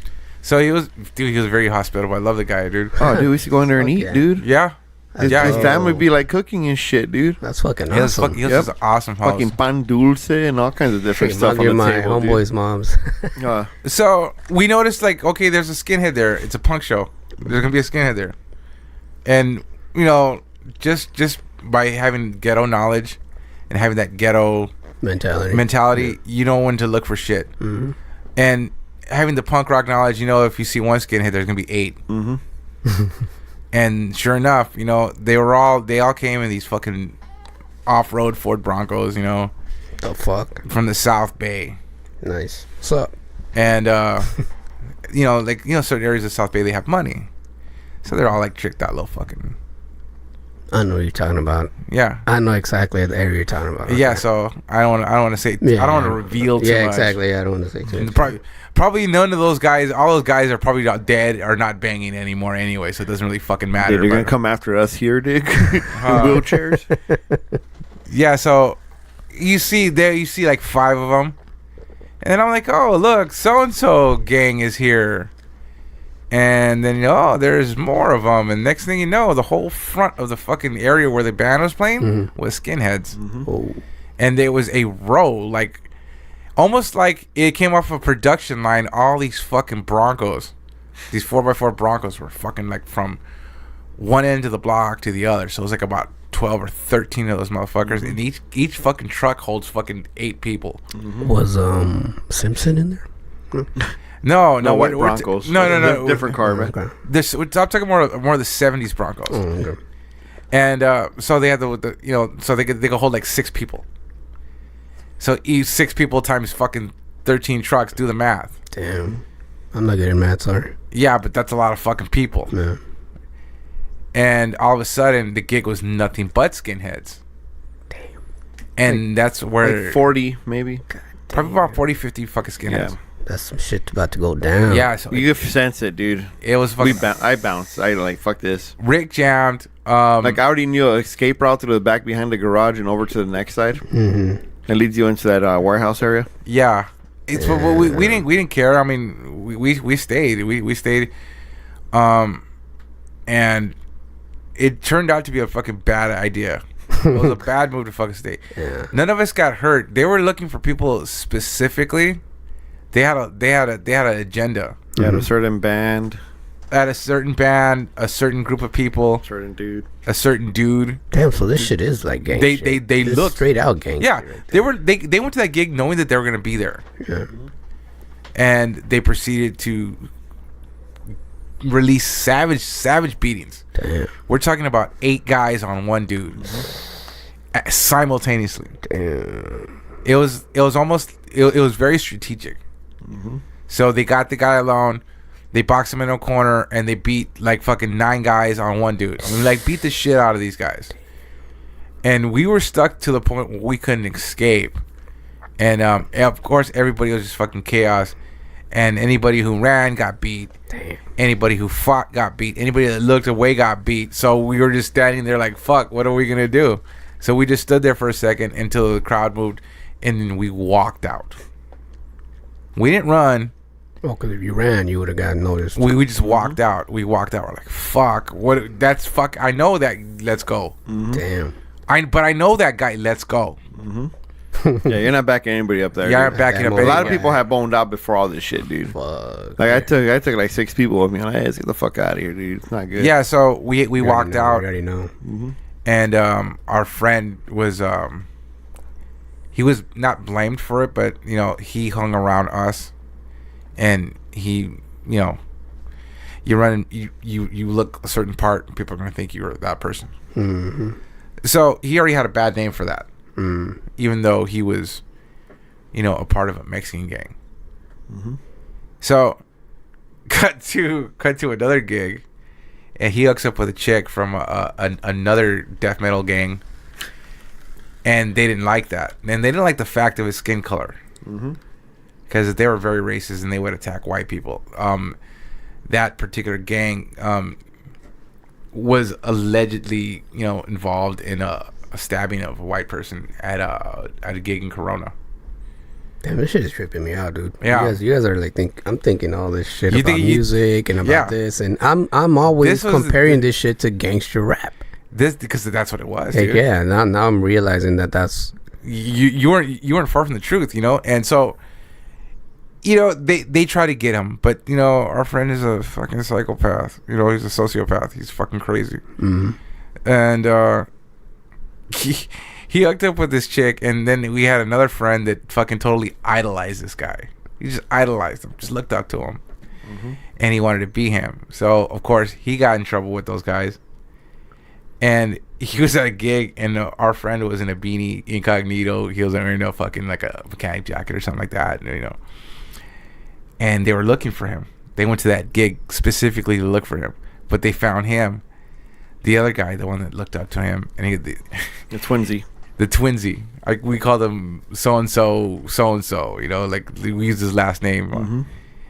And they pulled a gun on him. They put a 45 to his chest and goes, as soon as we find your friend. They knocked him down. Oh, yeah, they knocked him. Right next to the other guy they're looking for. Yeah, right next to the other guy they're looking for. They put a 45 to his chest and goes, as soon as we find your friend, you're next. And then our friend looked over the shoulder of the dude holding the gun and goes, fuck, man, you better jam. Wow. And they were looking, that fool was looking for him. He basically rested his chin on his shoulder while he was telling him to leave, And it was funny. There's a lot of friendships that formed after that, dude. Oh, yeah. Fuck it's yeah. a lot, man.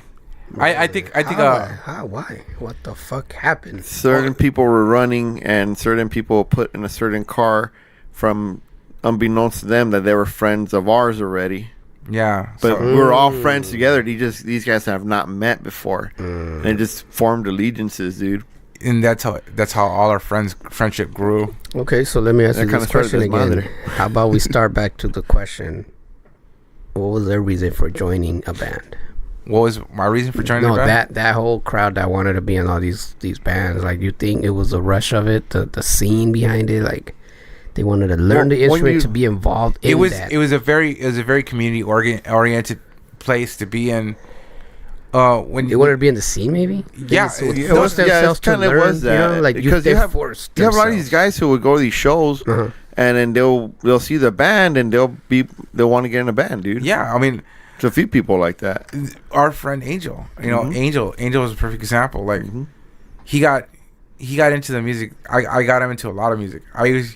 I used to tell him, I used to tell him, I go, hey, motherfucker, I got you into music. I'll take you out. Because we'd play G.I. Joes, and I'd put, like, on the Doors or whatever the fuck, I would always listen to music.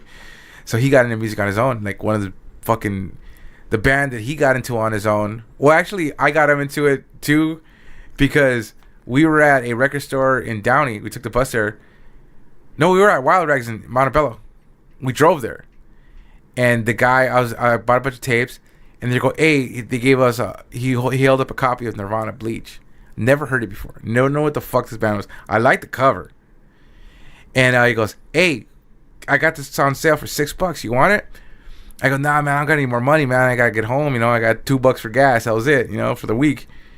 And because you could, $2 could get you, on a bug, you could get you fucking far. Shit. So he goes, okay, dude, I'll give you $4. I'm like, dude, I got no more money. And he goes, fine. And he threw the cassette tape in my fucking Bleach. Yeah, Nirvana Bleach. He threw it in my bag. Where the fuck do you have it? Is this? Oh, Angel took it.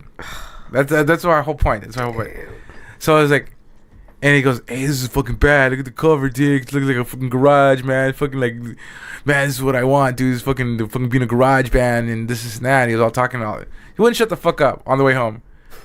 And he's looking at the tape and he's holding it and he's fucking caressing this tape in his hand.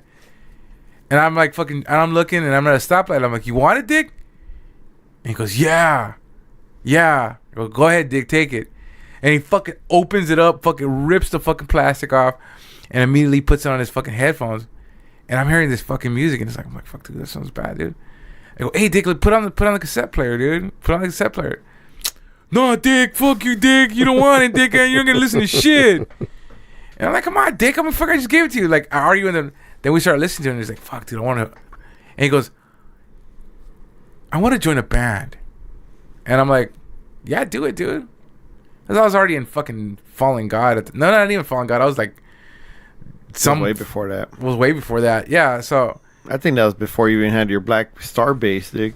No, I had it already. I think it was before that, dude. No. I remember when you got yours, you're like, oh, fucking happy. You're like polishing it in the park, Dick. Yeah, Dick. Because Angel went from, like, what I remember, Angel went from Little Georgie down on Regent. He had a Nirvana shirt. He was into Nevermind. Yeah. And me and Angel would like, dude, what do you like about that shit? It's fucking white boy music, you know? That's what he said. No, dude, Angel's way. No. But this is when we used to go play fucking football at the Westside Park. Well, Georgie had the Nevermind shirt. Angel got in Nirvana before Nevermind came out. Well, this is what I'm saying. This is what I'm saying is that Georgie had Nevermind. Yeah, but then if Angel was saying that shit, he was poster checking his ass. No, dude, this is after, dude, because Bleach hadn't come out. Bleach came out what in '89 or some shit, dude. Mm-hmm. Yeah, it came out. So I'm talking. This is like '92, '93, dude. So this is Angel probably had this already or after this, but yeah, Georgie had the. I remember Georgie had the Nevermind shirt. Yeah, because fucking Nirvana wasn't even signed to Geffen when we got that tape. That's did you get it when it came out? Did you get it when it came out? In '89, 91. No, but I'm saying, did you get that tape? No, 92. Wait up, did you get the tape when it came out, or did they give it to you later? Because it could have still been there. It was there. It was there on the thing. It was there on the front. He couldn't sell that tape. I remember me and Angel were looking at, or Angel had asked Georgie. So remember? All right, remember? This is how I remember. Remember, you used to wear those like space shirts? Or maybe it just came out. Maybe Nevermind just came out. It could have been because all I remember is him fucking just listening to the album in the car. Because Little George is the first person I ever seen wear any of those shirts. I remember he was all into Red Hot Chili Peppers. He had that shirt. Yeah. And then he also had a Nirvana Nevermind shirt. He was the first person. And remember, me and Angel were on Power 106 at that fucking point. Yeah. And we had asked him like, dude, why you like that shit? I remember it was on the radio. Why you like that shit? Why is that white boy music? Nah, it's cool, you know, especially I Red Hot Chili Peppers. Yeah. And I still remember Angel had remember the Looney Tunes in the baggy clothing? Yeah. Remember the really bag? His fucking Jetson shorts? Yeah, so he would he wear had a pair of Jetson shorts, dude. Yeah, dude. Wow. But remember it was like Marvin the Martian, like those shirts. Yeah, that's what was back in the rave scene. Yeah, and I remember George was telling us a few little things here and there, and then it wasn't too much longer after that when Angel goes, "Hey, dude, I want to be a singer." Yeah, because that album, he told me, he goes, "I want to start a band," mm-hmm. And I remember Friday, that was like on a Wednesday. Yeah, and then Friday he goes, "I got a band, Dick," and they had 3 songs. Was he in the band first with Fireball and Billy or? I was Billy and somebody else. I don't know Fireball. I don't think Fireball was in it. Fireball is that. I think Fireball was more in junior high. I can't remember now, dude. Yeah, so but my whole point was that this motherfucker said on Wednesday, I want to start a band. By Friday, he had a band with 2 songs already. I mean, did he do it to be popular? I don't know. He wanted to express himself. He did do it for the. I don't want to say he was like popular at that point, but he was already getting up there. He was loud, you know. He had a voice. Yeah, and I think he recognized that shit. Yeah, so he just like he had the charisma. Mm-hmm. He had incredible charisma. So I think that was perfect for him. Yeah, but I don't think like what Rick said. Not to contradict anything you say or not. I'm thinking of the time frame. Like I still remember because he went like from 1 week wearing that fucking ugly ass Tweety shirt to having some fucking go me Goodwill so you can fucking get the flannels and shit. Dude. He got all those cardigan sweaters, those mm-hmm. cardigan sweaters. They were in my fucking closet. I don't know whose fucking sweaters they were. They go, fucking 8 kids were going through that fucking house. So they could have been anybody's fucking sweaters, and he got the lithium sweater, Dick, and you have that shit. And they had these fucking weird. So he grass tube it right away. Yeah. I mean, he he's immersed himself. Yeah, dude. Yeah, he soaked himself into it, and he It's like overnight. It was like an overnight transformation. From one day to the next, he was a musician. Yep. And when you're saying he was a musician, what do you mean by that? He's a singer. He was a singer. But he was a singer. Singers are musicians. Because he didn't pick up. No. guitar But I'm till saying, years that's what later. I'm saying. Like, did he immediately start playing the guitar right after that, and he learned it on his own? And he would pick up your guitar at the park every once in a while, learn like 2 or 3 chords. And then he goes, hey, tune in angel chords. And basically, like if you drop the low E string on the guitar, you could put your finger across the fretboard, and that's a chord. I used to do that. So yeah, so if you drop it to like a D, you could play like these fucking bar chords, and that's how Angel used to play guitar. Actually, he taught me how to do that once. He was hey, check this out, just do this, and I was fucking with it. And he's like, yeah, that's it, man. But I'm like, this how you do it? And he's like, yeah, just do that. And then one time I go, come on, teach me the real shit. That's when he told me where to put the finger and do all that shit. Then he goes, no, do it. It's like, oh shit, fuck, this all it takes. He's Dude, like, yeah. He would like be at my house like, fucking Chris not home yet, man. And like, what do you need him for? He needs to tune my guitar, dig. Yeah. And then he would like come back, hey, fucking tune the G, dig, like, check it out. Yeah. Oh, something doesn't sound right. Fucking crazy. He had a cheap ass guitar. Like, out of the 3 guitars he had, I gave him 2 of them. And one I just fucking flat out gave him, and one I bought him, and his fucking girlfriend broke it. Did you ever play other instruments? Angel? No. Not even, like, he'd fuck around on the drum sets just to piss Joel off, but no, nothing crazy. I think my first, not instrument, but I could say my first experience actually going and buying, my mom bought me a fucking keyboard. Because she figured, fuck it, you listen to music all the time. And one time I was like, I just wanted to ask her, hey, buy me something. And she bought me a fucking keyboard, and from then on, that was it. I started fucking with it. And then I got enough money to go buy one, which was the ASR 10. So that was shit, dude. Yeah. I remember I wanted to pick up the bass. It's just my attention span was not fucking there, dude. Your focus was other work. Yeah, I was like really looking at fucking getting laid and shit. Like, honestly, dude, I'm like, fuck, I gotta call this bitch back on the party line, dude, you know, shit like that, dude. And it's weird because those are like the 2 types of motivations. Like, it is. I mean, like to get bitches and get laid. It was. And then to make fucking amazing music. I mean, like, I've never ever in my life made amazing music, but that was my motivation. I didn't give a fuck about the bitches. I didn't give a fuck about getting laid or any of that. I wanted to play music. Why? I just wanted to play music. I wanted to be involved. Yeah. Like, women, pussy. So they were secondary to you? They were secondary to me because, you know what? I was fat and I not gave up, but, you know, like, I don't have to be fucking skinny to play music. I can be fat and play music. A lot of badass musicians that are pretty heavy that get a lot of ass. Heavy D. Notorious B.I.G.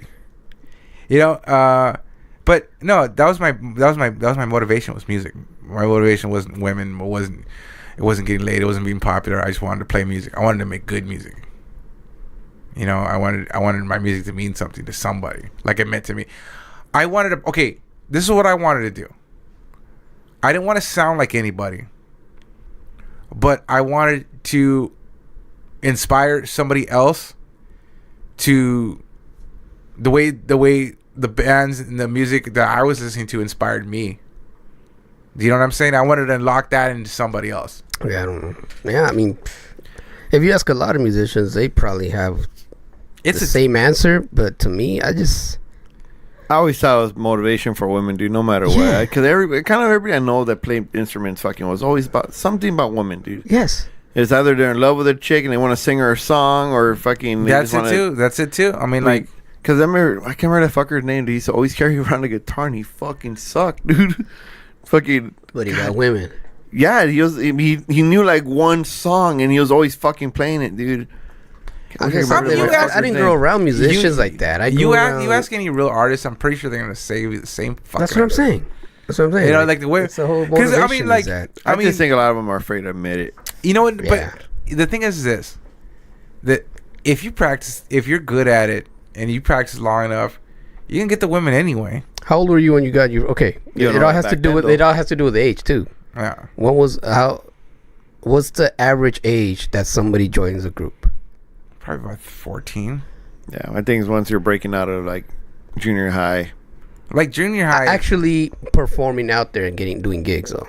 That's Not probably just- high school. That's probably your talent shows. Dude. Junior Like high, talent dude. shows, Junior high. Junior And high, that's yeah. puberty, man. That's when you're out there just trying to fuck anything. Yeah, that trying to walks. figure who you are out. You know. Yeah, it's a fucking. A lot of people do not discover who they are until they're fucking freshmen in high school. You leave junior high one day and then you come back and next thing like, oh look at this fucker, he's a greaser, you know. My first club Yeah. gig was fucking high school, dude. Yeah, Salon de Mexico. yeah. Mine That was like I was a freshman in high school. My first gig at a club yeah, I was a freshman. was a fucking club in Hyde Park. Yeah, I was You a know, freshman. and to me I was a also freshman, yeah. musicians came from who were hanging around with, dude. You know, That's like what I'm trying you would to- have the sports crowd that never played sports. You know, Yeah. they're always talking about it, but they never played it. You have the guys who actually played it, the jocks. They became broadcasters. Yeah, you. Dick, that's what I was, dude. Like serious shit. Ask this fucker, Dick. When they would play in the park, like I couldn't play, and I had no interest in. Yeah, I remember you told me that you used to be I used to in be- the center field playing your guitar. No. Not only that, The Circle Park, you would just be we'll be playing G.I. Joe, the fucker just there. He'll have his nice and clean G.I. Joes, but he also have his guitar. yeah, but like, and that's the thing. Like, I was so bad at fucking sports, I was the announcer. Yeah, I could see Yeah. you doing Yeah, that. he'll, Yeah, go, and, he'll go to my games and just fucking he was loud, dick. God, fucking bag on these fucking players, dude, just to piss them off. Yeah, I think that's has a see. I remember you said one of my friends had really big ears. And I still remember you were like, and here comes number 12. If he could tuck those ears in, he'll probably be faster at running. Yes, you guys are losing, Dick. But he was banging on the other team too, and they were getting fucking pissed. And they actually asked me, "Hey, dude, take your friend out of here, man. That's funny, dude." I was just a fucking asshole, Dick. He made riding the bench fun, Dick. Fuck yeah, dude. Fuck yeah. Yeah, dude, But that's I think I had two distractions: baseball and tagging. See, but you were also like that's another passion of yours, your art. No, So you were you were unbeknownst yeah, but if I would to have, you were unlocking your artistic side. yes, if they would have threw a guitar instead of a spray can in front of me, my life would have been a lot different, probably. You, Well, you probably wouldn't have explored your art the way you did. No, it would have been musical. Yeah. I finally expressed my art, like actually musically, to like in my early 20s. For like about 5 minutes of my life, I wanted to be an artist. I wanted to draw because I loved art. I still love art. I love art. It's a three-way tie between writing, art, and music for me. I think the exposure of it though, when you first write your first song or you make your first, you choreograph or you arrange your first song and you actually have people hear it, I think that's a drive. That drives you because people are out there liking it. So you're like, oh fuck, I want to keep doing it. What drives you is that I don't know. It's you're an artist. You have to fucking create. Yeah. It doesn't matter if it's gonna go out to the masses. It doesn't matter if it does. You know, it's something inside you that you have to do just in order just to fucking fall asleep. You got to get this idea out of your head and you got to transpose it into some kind of medium. And I did it. I remember just waking up, having to do it. You cannot go to sleep. The most fucking compelling thing. That's when you had the energy to do it. And I was like, fuck, I don't know. well, that was the only way I was able to get all my fucking thoughts out of my head was drawing, dude. Yeah. Yes. But at the same time, I was really bad at communicating with people back in the day. I still am. Oh yeah, But like that's an artistry. But the way I'll get people to talk to me, they'll see me drawing. Yeah. You know, I'll start drawing comics. I'll start drawing all the weird fucking people. I'll start drawing the teachers. Next thing I know, I drew the entire fucking class, dude. Just right there. Yeah. But dude, like, I would start drawing. I started drawing comic books. I was making people laugh through it, dude. Because I had a humor to me, but I didn't know how to fucking express it any other way. I wasn't funny in person. I never got the fucking mama jokes and shit, dude. Till I never. now. Yeah. Now the world gets to hear your comedy. And you know what? Yeah, now I'm not afraid to talk, dude. You know? Back then I was. I was always I was always an attention whore, you know, like, and I but I was a fat guy, so like, who the fuck wants to hang out with a fat guy? So I became. I wish I had the drawings of this fucker I did, dude. Him and Angel did. But like, I was funny, and I made myself funny just so people could hang out with me. You know, and you ask any of the comedians, they'll tell you the same thing. Have you ever done stand up? No, I never done stand up. He wouldn't be able to. I did it once. I wouldn't be able to. I did it at a party once. Oh, you did? No shit. Yeah, I remember we just. And you're like, your jokes suck. No, you had the most horrible fucking jokes I've ever heard anywhere. No, you don't get them. Like, not even fucking You Bob just don't Saget. get them. No, dude. I was like, he would tell me like a joke once a day when we were working. Mm-hmm. Like one a day. He'd tell me one joke a day, and I'd be like, "No, Dick, that's fucking stupid." No, he But- just didn't get them. Backpedaling a little. He said something to me about fucking 10, 15 years ago. Fucked me up. He said he was sitting down, and some fucking chick comes up to him and goes, "What's wrong? Are you okay?" And he says, "Yeah, I'm just thinking of my next painting." And that line just stayed with me, like, because I get into that. I'm like, fucking when I'm like in fucking poetry mode or whatever. I just sit there and I just fucking stay catatonic, like how I'm gonna do this, Yeah. And it's at that state, that artistic state that you're in. Yeah, you just. Oh, I remember that. I remember just sitting there. What the hell's wrong with you? What are you doing? What are you thinking? I'm thinking about my next painting. Yeah, I mean, it was just so simple, but it just like that stuck with me after all these years. And I think, maybe because we're not real artists, musicians, or whatever the fuck you want to stand, like we're having record labels and all that, and thinking that the motivation was music. I guarantee you, probably about 2% of them think the motivation was pussy or whatever. But it all started out that way. It all started out that they had something inside of a synapse that just wouldn't fucking leave them alone until they fucking transposed it. It's something in them that wanted to come out, that had to come out. They had to express yourself in some way.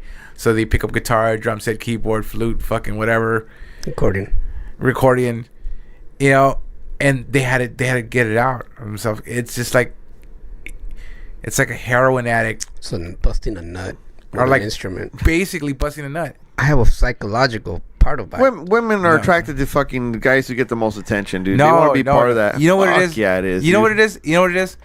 Because artists have something special inside them that nobody else has. And people gravitate towards that, and they want to get what you have. I've seen that firsthand. I've seen that at Rockabilly Reunion. You know what getting it is. off the stage, Rockabilly Reunion, and people just fucking just wanting to fucking just take whatever you have, and maybe some of that will rub off on them. They want to buy you a drink, suck your dick. They want to fucking give you coke. I mean, like, I've been offered all kinds of shit, dude. And I'm a bar musician at best, dude. No, let's go back. But think about why women are attracted to you. Because you got something special. No, they want to be part of the another center of attention, dude. I think the key word is attention. Yeah. Okay. Yep. You are getting the attention, just like they want the attention.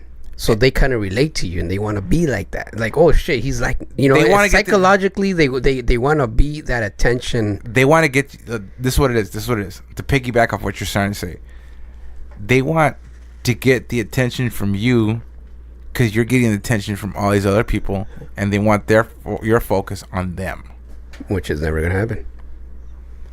Now there's fuckers that get lost in that shit. Yeah, I mean, but typically, I mean, you gotta be with somebody that's extremely supportive of you. It's hard. It's man. not fucking easy to be with an artist. It's not easy to be with a creative person. It's not. If you want a happy life and you're a chick, marry somebody with a 9-to-5 job that their favorite pastime is drinking beer, and going out to the bar and watching sports games. Yeah. If you want a complicated life, if you want a life that you have to put your own feelings at the wayside because this guy needs fucking attention, marry an artist. But we are fucking needy fucking bastards, dude. I don't know about need. Well, or nurturing. It's just that we have that other side of the brain that doesn't go to them. And they gotta share. They want to hear it. They want your full brain, and sometimes it's hard to do that. It will distract you, and that person wants attention. And if you don't give it to them because you're giving 90% of your attention is to your art, that 10% is not cool for them. They want that 90%. That's what I'm saying, and that's why like artists, actors, musicians, they're fucking relationships. What did you tell me once that my pencil is your dick? Yeah. Yeah. And his voice is his sperm, dude. Spewing out that tragic germ. No, but you I love that fucking. You can't have a decent, stable relationship when you're a musician, dude. You can. It's hard, dude. You But just gotta have the right person. Yeah, man, dude. If you get a it's girl that- who that only small wants to be with you percentage. because of attention, it's a It's- whole it's different small world. percentage, but it's there's like gonna be issues. 5%. There's going to be issues. Yeah. Though. There's always gonna be issues about that. You're not giving that other person the attention. There's also like girls out there who want to be with an artist, and they'll support them no matter what, and they understand the whole struggle. You know, if not, if they're not artists themselves. Yeah, well, Like, that's why I married my wife. That's why I married my wife. Mm-hmm. You gotta go support him. Courtney loves an example. And maybe it's not the best example, but she was a musician. She was a failed musician. She was a failed stripper, but she got with one of the most popular guys in the 1990s. You know, she got with Kurt Cobain. So she wanted that limelight. She wanted to share it with him. And then by sharing it with her, she got herself popular. Now, that's a percentage of women. And that's a percentage of women you need to stay the fuck away from. You know, those stage bitches, I call them. Look at a stage bitch. Yeah, but like, how many times have you seen when you go to anywhere somebody's playing and there's girls waiting for the fucking band, dude, you know? Yeah, there's plenty of them. There's Dude. a lot of groupies out there. Back then, when I was in the thing, it was hard, dude. It was hard for the girl that I was with to deal with me because I seriously was after the show. Yeah. At a They're lined up. location, and dude, they're coming up to me, and I'm trying to tell her that no, you know, this is not what you think it is. I used to go to the studio, and she sometimes would show up, and there'll be a bunch of girls in there. Yeah. And I never did, and you know, whatever. But that was part of the fall. No, Because you know it was, and it's hard to not a girl to trust another guy when there's 40,000 girls all the time. Yeah, and especially when that musician goes on the road. And that's, yeah. And it goes both ways. I mean, like, you get lonely. You don't want to know if your bitch is cheating on you. You know what I'm saying? So Especially you're like, she gets tired of your ass always out. Yeah. You know? And she knows there's going to be 30,000 girls on you. That 10% of attention goes to zero because now you're on the road. But this is how you make money. This is your life. Because you ain't making money off of album sales. You ain't making money off fucking off any merchandise. But remember, we said this, that if you're out in the road and you're getting money from the album sales and you're making money off the road and your concerts, your woman is going to be happy if you bring that check home. No, she's not. I mean, she is for the first. I mean, you honestly want to be with a girl that's going to be happy to be married to your money and not you. But there's still going to be that girl that still hangs around because you got a nice check coming in. Yeah, because you nice have house, nice home, you know, nice car, you got kids that, you know, they're still being supported.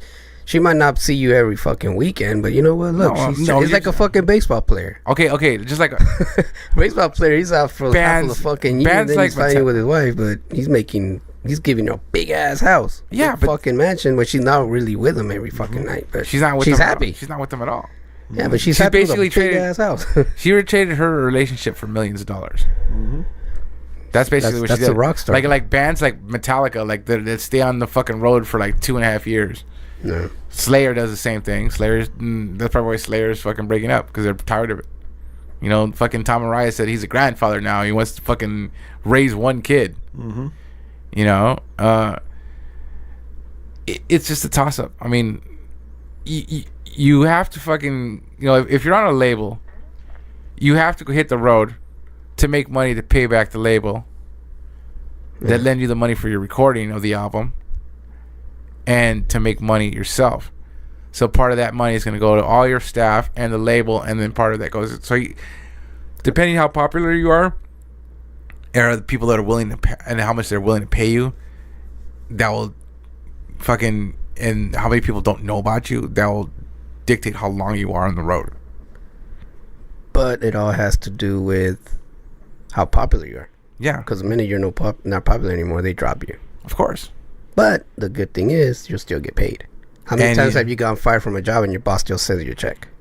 Yeah, but that's residuals. That's after you pay. That's what I'm saying. That's the advantage of being in that issue. But if that must suck for one hit wonders.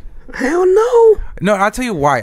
Some of them were smart Come about on, it, man. though. These guys are still making bank. Yeah. Just Okay. they're making money right now as we sit, All right. while they're getting checks every fucking Blind month. Melon still gets a lot of fucking money. Yeah, off that okay, one fucking maybe, song. Let me back up what I say. It must suck for bands that have like a song that's doing good. Oh, you're talking about Like- they don't like- have a career. They just have that one They song. have that one song and they break up soon, and they didn't pay back the record label. You know, or they weren't popular, so they have to fucking grind it out, and you know their album does sell, but it's at a slow crawl, and they see nothing from that. Well, it depends there's on the fucking kind of deal hundreds they of get. They depend on there's some labels that don't give you any money. Yeah. They just say, here you go to the studio, fucking record a song, go out and do shows. Well, yeah, I mean, who do you think pays for the studio time? The label. Like, the label. Do you think they're gonna give you that money because they're nice? No, that's a fucking loan. Oh, of course. What's a business? It's an investment. Yeah, it's an there investment. is a loss there, so they expect a loss like any business. Yeah. Yeah, but if you're working and that's what they push them on tour. But So then much. that's what It's you, it's that's the same what thing most as of them fuck TV, up. dude. Because they give you like back in the '90s when comedy was big, network would give you so much money. Hey, create a pilot for us. Mm-hmm. Yeah, but And- if it doesn't hit, And they eat the cost. Yeah, the same thing with Music, record no, industry. music. They do the same thing. Record dude. labels are different, dude. They do the same thing, dude. No, they 'Cause don't. It's all the same fucking. Unless owners. they break up. But if they're still out there grinding, they want to collect that money no matter what. It doesn't go away. They don't have forgive enough. the They debt. have enough money to where they're gonna lose it. That's all part of business. But dude. In any kind of okay. business. Say you go. I'm the label. You come to me and say, you know, I'm gonna give you $10,000 to record your song. Mm-hmm. Go record an album. Okay, I'm gonna put the album out there. If it sells 10,000, it's gonna take a while to sell that money. Once you give me that money, you know what? You're cool. I like you. I'm gonna give you another album, and that one, you know, not the best. Give you but $20,000. I'll give you another money, and you know, I'll make that money back. Yeah, At that point, me and you have a trusting relationship. I'm gonna keep investing in you. yeah. That's pretty much what they do with bands. That's why you see bands with 3 or 4 or 5 records, because that band already had an establishment, a good relation with that person. You know, they're trusting you. I mean, come on, in the 70s, how many? Remember, they used people with like 10 albums, dude. Yeah, but they fucking slave those motherfuckers. No, They it's not lock that they slaved. down, dude. They It's just pretty much they just said, dude, I like you. Let's work together. I'm just gonna fucking print some albums for you and just see what happens. They're not gonna lose anything. They're still around. They're just part of the team. They have they have like 10, 15 more bands in the label because they're gonna make money somehow. It's like it's like a company. Somebody's gonna be. They don't making money. hire one person to do all the jobs. They're gonna have everybody. They're gonna make money off of everybody. You know what? You're cool. Your album didn't sell, but you know what? You're good. I'm gonna give you another album. Yeah. Yeah, but they always have those businessmen that are gonna be like, "Hey, how long you guys been playing? How many places do you guys play? How often do you play? Yeah. What's your response? You know?" And if they're any kind of smart band, they'll fucking they'll produce their last few albums on. That's their what I was own. about to say. Like at that point, they don't even need the record label to. They're 'Cause still they're- under their label, They're rich. but yeah, they could afford to print their own out distribution. Yeah, they- publishing makes money from already. They're getting money off of publishing, so that money they invested into making more. Going back to Metallica, and I've been talking about a lot about Metallica on this fucking podcast, but Okay, you love them. they have so fucking much money. Not only do they produce their own albums now, they press their own records. They bought a factory in Italy that presses their own vinyl. So they have the machines, the staff. They were smart with their money, though. It's not that they had made a lot of money. They were smart with They their money. reinvested it with. No, Yes, they had a good lawyer, a good accountant. dude, they That's like I it. said, they stay on the road for 2 years at a time. Yeah, they have good business They savvy. they grind, Yeah. they grind, and then when you're on the road, how much money can you spend? Not a lot. But when So you do that- come that- back from tours, like, fuck, I want to buy a new car. You know, and after they buy 4 or 5 cars. They have an entourage, and these people didn't do that. They fucking they invested back into the band themselves. They had a good lawyer. They had good people that taught them how to make money off of this shit. John and not Zazula, Johnny Z from Megaforce. I mean, I'm pretty sure that guy fucking helped him out tons and gave him tons of advice. What is he, manager? He was the first label that they were on. Oh, okay. And They knew how to work the business. and they were like a very independent label, and Megaforce Records put out like Anthrax, Metallica, and they basically nurtured the whole fucking thrash scene. It's like David Grohl, okay? David Geffen. No, I'm talking about, like, say them, like, Nirvana, Look at him. He's still making music, dude. He's still out there, but he doesn't have to though. He doesn't have to, but he's doing it. $400 million, dude. Yeah, he did it the right way. He got that money he made from Nirvana. He invested it in more, and he just started the Foo Fighters and fucking dude, that guy, Foo Fighters, not Foo Fighters, Foo Fighters. And he did more, you know. Food fight. We're not doing another rebuttal, dude. Come on, man. Yeah, no more rebuttals. No, but he's also a musician and a businessman. Mm-hmm. But there's not a lot of artists and musicians who are not. They're not businessmen. No, they're just doing it for the art. And that's where they get fucked. They don't realize they get like fucked. I talked about it on our first podcast about Duff McKagan of Guns N' Roses, the bass player. Mm-hmm. He had to go to business school. He went to Washington UW. He went to UW. Yeah. And he studied business, economics. Yeah, you're talking about it. Because he was getting fucked by his record labels. And he was in Guns N' Roses. Yeah. And they were just taking money for this, taking money for that. I'm like, fuck no, I didn't pay for that. Oh, you wanted to ride to the fucking bay? You wanted to ride to the venue, right? So we got you a limo. So this is how much your limo's costing. It's coming out of your end. It's kind of like when you fuck up at your job and you tell your boss, take it on my check. Yeah. Not that I ever done that. You know, that's why they had a comedy skit about these guys, and they're playing Don't Stop Believing by Journey, and they were playing all these fucking songs in that key. You know, that chord progressions, because melodies can be copywritten.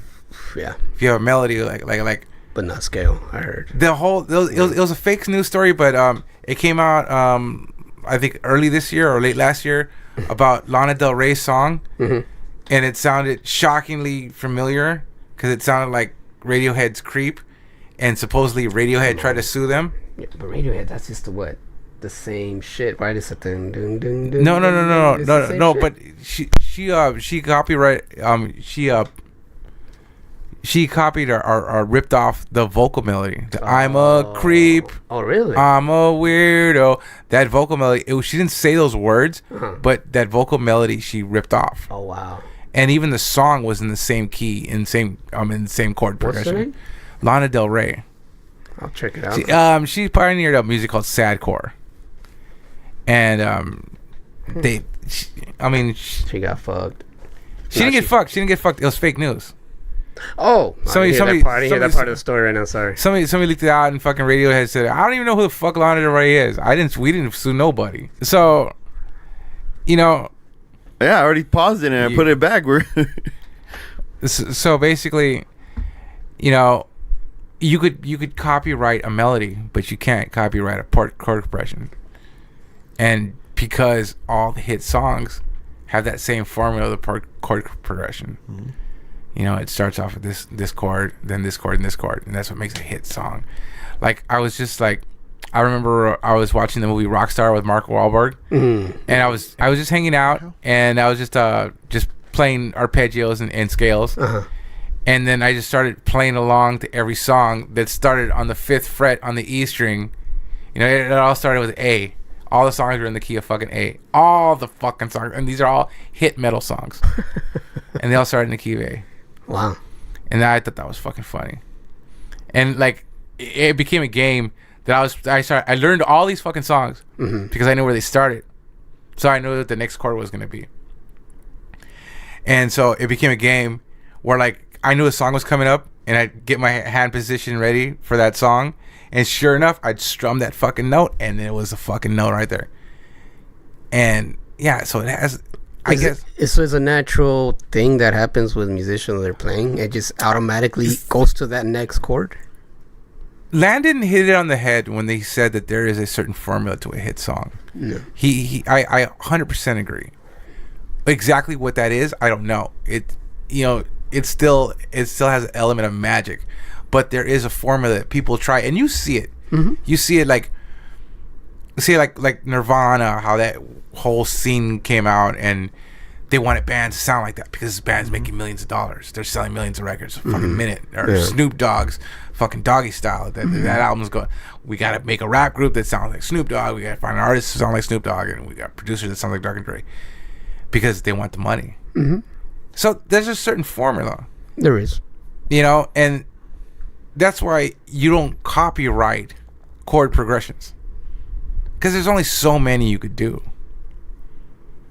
And that's why so many, And this little satire group was playing everything from Paul McCartney to Katy Perry to Journey, and he was playing the same fucking song, which was "Don't Stop Believing." I think I know. It's on YouTube. Hearing. Yes. Yeah, it's on YouTube. Oh, yes, it is. I know what you're talking They're about. a British I heard group. it. Yes, I know what you're talking about. So, yeah. Yeah, I know exactly what So you're you talking about. copyright That's right. melodies, but you can't copyright chord progressions. And don't they make fun of it? There's a part where they make fun of it. They're where making like, fun of the whole thing. Yeah, they're like, look, it's the same shit. It's the same shit. Look. Yeah, and the guy keeps playing. They're it. all suckers, man. Yeah, that's true. I remember that now. Okay. I think it is. I think it goes into something to the effect of, where we get pleased when we hear something familiar. Yeah, that's the reason that and hip hop feel became safe. hip hop. Yeah. That's the reason hip hop became hip hop. You notice that? Remember that when people were sampling the hit songs from the 70s, it became a hit in the 90s. Yeah, and they're like, "Oh, I like the little remix on that. How they took it there." Yes, because it was something familiar. It was a hit, and it felt good. And it gave people you, were it gave you like a nostalgia because food and music has this thing where, like, if you hear it or smell it, it brings you back to a certain area in your life when you first heard it or you first smelled it. It just gives you the instant nostalgia. That's what we hit on last podcast. Yes, that it takes you back to a certain moment, like you said. Yeah, it'd be the first time you jerked off to it's like what I was saying about Bruno Mars. Yeah. So I was saying about Bruno Mars, that one song that fucking starts off with a okay, all right. Yeah. You hear that little first intro to it, and you're like, oh, is that the song? And then now you listen like, oh fuck, it's Bruno Mars fucked it up for me. Yeah. But the whole song it's the same, dude. It picks up, and you're like, all right, I can listen to this. Because that whole thing we talked about the chord progression. There's not but I'm talking about the secret. There is a secret behind it. We don't know what it is, but it is. It's not. It's not. It's out there. They know the formula. It's not a secret. It's a formula. Yeah, but my guess with the record industry, they're looking for the sound. They're looking for the look, and they're also looking for the participation from the audience. Yeah, I mean, they're looking for a certain these guys really like it. They go to the shows and see how the crowd reacts. Yeah, and and it's not always that. They're looking at the band. Hey, these guys have an image that we can fucking project. Yeah, with market. Is there something? Because when they sign bands, they also change their look. They create a package. Yep. Like a 3D package. You tried to do that to me back then. Yeah, because I was talking to our other friend, and he was saying Chris is farting right now. Yeah. He was saying that a fartcast. Like a lot of the times they'll have to invest money in showing them how to play instruments correctly, dude. Like, hey, these guys sound fucking bad, but and it changes their sound because they have more paint to choose in their palette. And then when they're throwing thousands of dollars in there, they're like, "Fuck, we gotta do it. If not, they're gonna drop us." Yeah, and I mean, magic works weird. I mean, and music is magical. I mean, and having a hit song. People are afraid to do different things because if they could make a hit record, and their other one doesn't hit because they're being experimental, they lose all the comfortable amenities that they have right now because of what they did before. So bands and artists that break away from that, like the Beatles and Radiohead and Pink Floyd, my hats are off on that because that takes a lot of fucking balls. That takes a lot of fucking balls. Well, at that point, they could do whatever the fuck they want. People are gonna like it. No. Because people will turn on you in a fucking second, dude. Yeah. You look at like all this. Not to get political and not to point it out. Don't go political. No. I'm just like people's like saying something and all of a sudden their career is ruined. Yeah. People right now have such a short attention span just because there's a variety of things and activities that they could do other than listen to you. They'll turn on you in just a second. Yeah. And people think that's a new thing. No, it's not. It's always been there. Yeah. It's always been there. Because like if you don't hit today, somebody's gonna hit tomorrow. It's all timing. So you got to keep hitting. Timing. And when bands keep out producing the same kind of music, same kind of album, and they're afraid to experiment, even though they have it inside them, I think it's sad. And I'm pretty sure that I'd probably do that for a couple of years because I'd be scared to lose that kind of life. You know what I'm saying? Because money runs out. Bills get more expensive the more money you have. Yeah. And for bands to break away with it like that, like fucking from Radiohead releasing Pablo Honey, and then all of a sudden, fucking years later, releasing OK Computer. Totally different. Fucking night and day. Yeah. And they're like, well, fuck these guys. If they don't like us now, they're never gonna like us. And they never lost audience. They gained audience. Mm-hmm. But not everybody could do that, so they stick with this little formula. And they were thought to be a one-hit wonder. Yeah, and they were thought to be a one-hit wonder, and they are the most fucking influential band amongst their own peers. Mm-hmm. You know, I can't think of another influential band like that. I can't. At that time, or ever. Like ever. Like, I mean, we're talking about people that are in the music scene today, and that band is like their peers, like their equals. Not like, hey, you know, I grew up listening to Chuck Berry, that's where I wanted to play blues. No, this is like, hey, I'm already a band and I love these fucking guys. Whatever they throw, it goes gold. Yeah. So, you know, sorry, not gold anymore, streaming. So people follow that little formula that Landon was talking about. Yeah, they do. And they try to stick with that because they're afraid, and that's why music is so goddamn stale right now.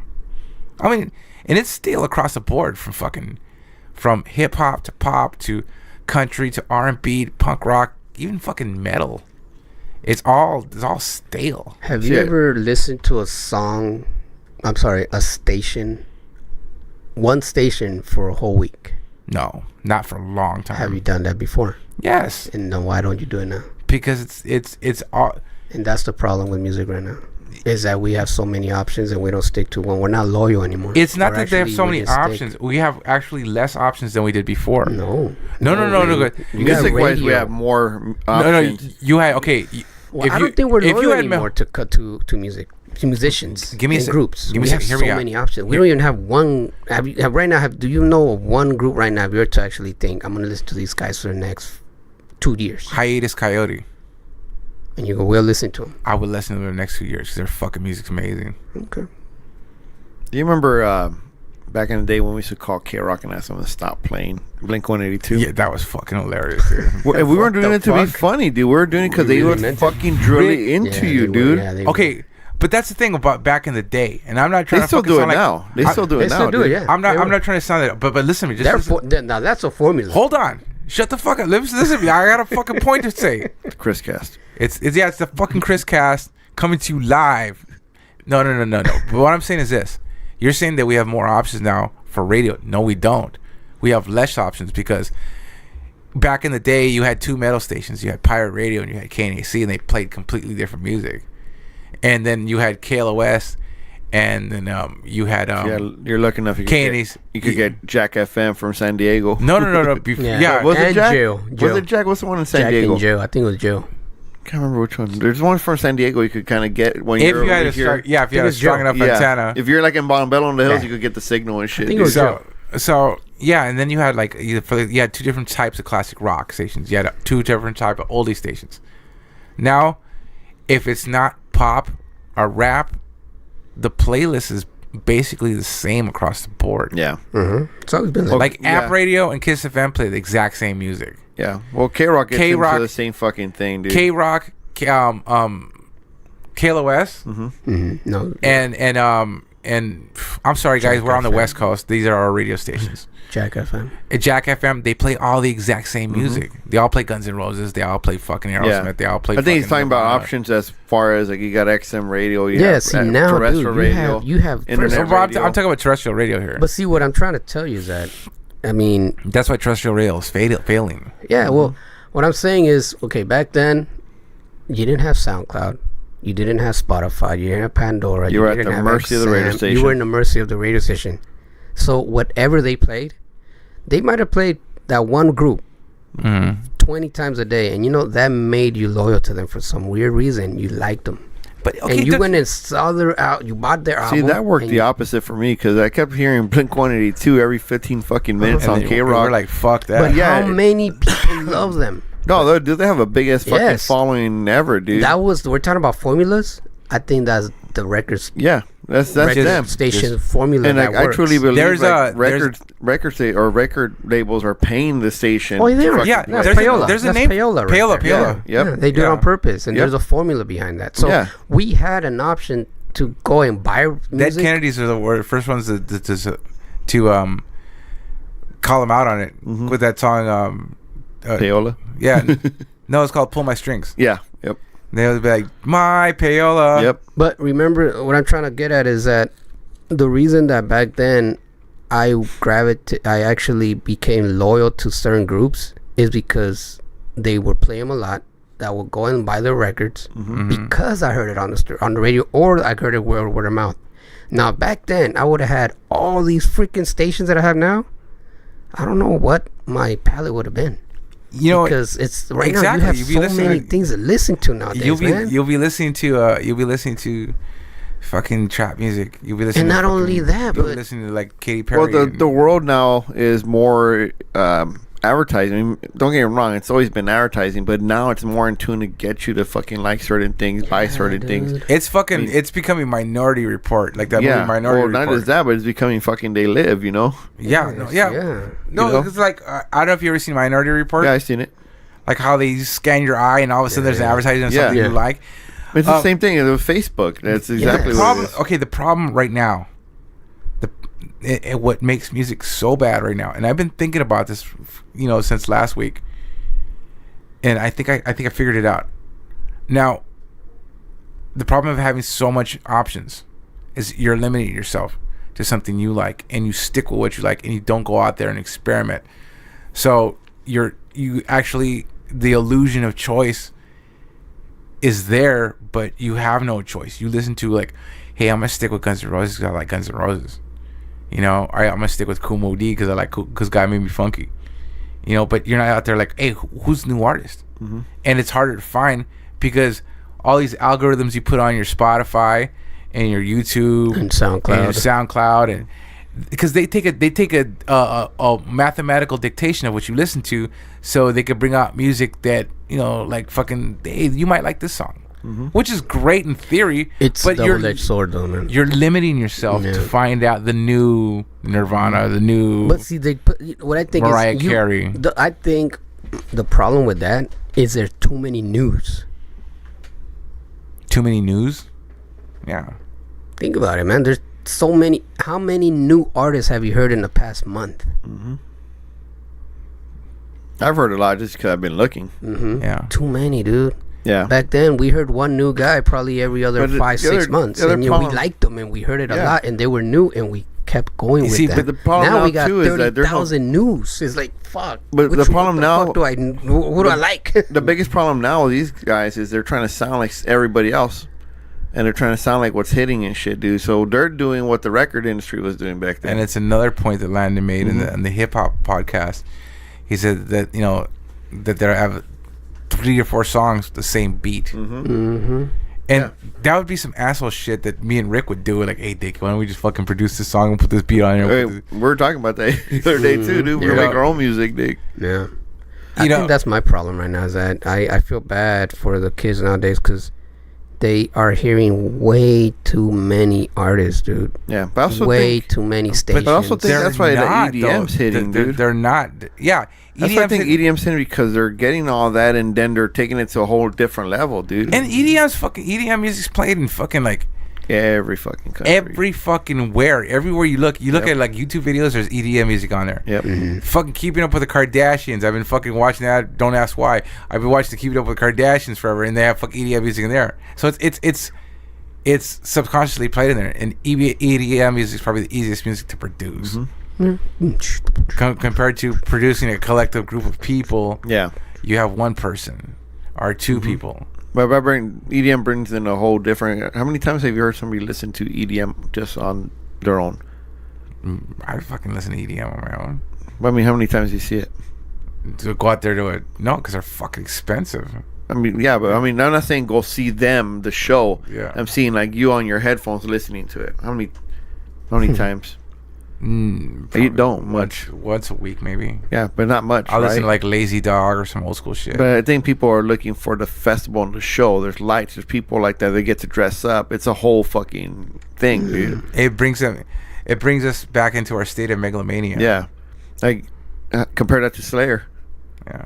You know, Slayer's in town. Let's go fucking. I'm gonna wear my Slayer shirt. I'm gonna fucking wear my Docs. Our fishnets. And Yeah. Why did you guys like Slayer so much? Not to be negative. I'm just asking you guys. Like, what is it that drove to you guys to Slayer? Like, I was watching my sister, and she had this fucking metalhead. No. But I'm talking about like what made Why do you you like loyal. them? What made you loyal to them? I'm getting to Not that. because you started to listen. I'm talking about so the moment you listen to it. Okay, what made you say, you know what, fuck it, I'm gonna keep listening to these guys. Because I love 'em. Slayer's albums just got heavier and more aggressive, and the lyrics got more eviler, and it still stayed in the sound of Slayer. And Slayer's a pretty bad example because Slayer musically never progressed. It always stayed in like They stay true to themselves. and not even staying true to themselves. It's like they had a small backyard that they never left, and people love them for that.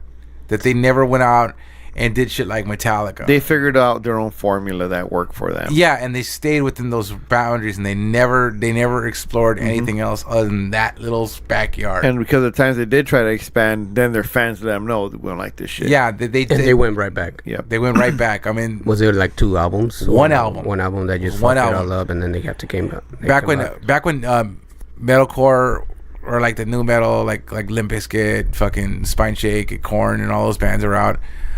They put out an album called Diabolus in Musica, Yep. and it was more of that sound. Yeah. they experimented with the new shit. They experiment. It was still Slayer, but it had a little bit of sound.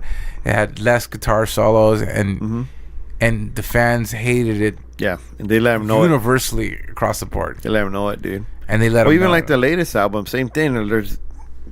They're on the fence, dude. Gets a little different, but creativity it's actually really good, dude. Yeah, I mean it's a great album. I mean, and you know what? Slayer fans are like flies, dude. They'll eat honey and shit with the same enthusiasm, dude. Yeah. You know, they're not gonna whatever they put out, it's gonna be good. See, the thing about Slayer is you take ownership because, like me, not everybody fucking likes Slayer, and it's something that I take ownership in. Yeah. You know, I can't say that for Korn. There's people who do the same thing with Korn. There's people that do the same thing with any band. Yeah, but any Slayer, band. Slayer had that core group. It's Yeah. like a cult following, and if you were a Slayer fan, you were proud, and you could yell Slayer in a crowd of people at a Slayer show Yeah. like we did. We went to those Facebook Live videos, and we were like Slayer, and then the people turn around and go, yeah, fuck yeah, you know, Yeah, you're not gonna go to a Maroon 5 show and hear people yelling out Maroon 5. fucking Maroon 5, Yeah. fucking Adam Levine. But I mean, it's. Did they have a formula? I believe so. Dude, have you ever heard Sounds About Jane? Probably did. I didn't know what it was. Maroon 5, that's their first album. I used to have it, and they were almost borderline. His singing was borderline boy band. I'm not talking about them. I'm talking about Slayer. Did they have a formula? That was their formula. They had a song structure, and they were pioneers of that. Oh, when you say Maroon 5 right now, there. No, you said Maroon 5. I was just talking about Maroon 5. I mean, I was just explaining. No, he's a Slayer. Slayer did have a formula. They had the following. They realized the following is their formula. So keep playing what these guys like, dude. They basically made the best roast beef sandwich in the out of all the delis. They're the pastrami sandwich at John's. Yeah, they were the pastrami sandwich at John's. Yep. They had the right pickles, the right mustard, the right fucking meat, you know, the right roll. I mean, you have people just even the fucking drummer, Dave Lombardo left. I'm not a Slayer fan no more. Yeah. You have a lot of those fucking diehards, dude. They were like, okay, Slayer fans are like Raider fans, basically. Yep. They were most fucking, of them are, huh? Yep. They're very because they're Slayer themselves are Raider fans, you know. Yep. But that's how I could describe them. Slayer fans are like they're the scariest fucking fans in the fucking in the music game. When you go to a Raiders game, you hear them yelling Raiders. Yeah, you know? yeah, fucking Raiders and Just the same, dude. Raider fans are the scariest fucking fans in football. You know. Is the image they portray. Yeah. It's the image they portray, Yeah. the fucking pirate and the fucking black with silver, you know, Yep. they're fucking evil fucking guys, dude. Slayer fans are like basically the same way. Yep. And they take ownership and they take pride in that. Yeah. And this is from a band I love this band, but they did nothing. After a certain point, they did nothing. They contributed nothing to music to change or involve it because they already did. Mm-hmm. Well, even Tom Araya said that he's just doing it for the paycheck too, dude. And not so many words. You know what? Because Slayer. Okay, he laughs. He kind of like makes fun of like how his fans are so diehard. It's for the image, so he's maintaining. He's like hardcore Christian or Catholic, dude. Yeah, he's hardcore. He's not who he says he is. Yeah, but he also didn't write the fucking lyrics either. Yeah, you know, so he didn't write the songs. That's another person. Mm-hmm.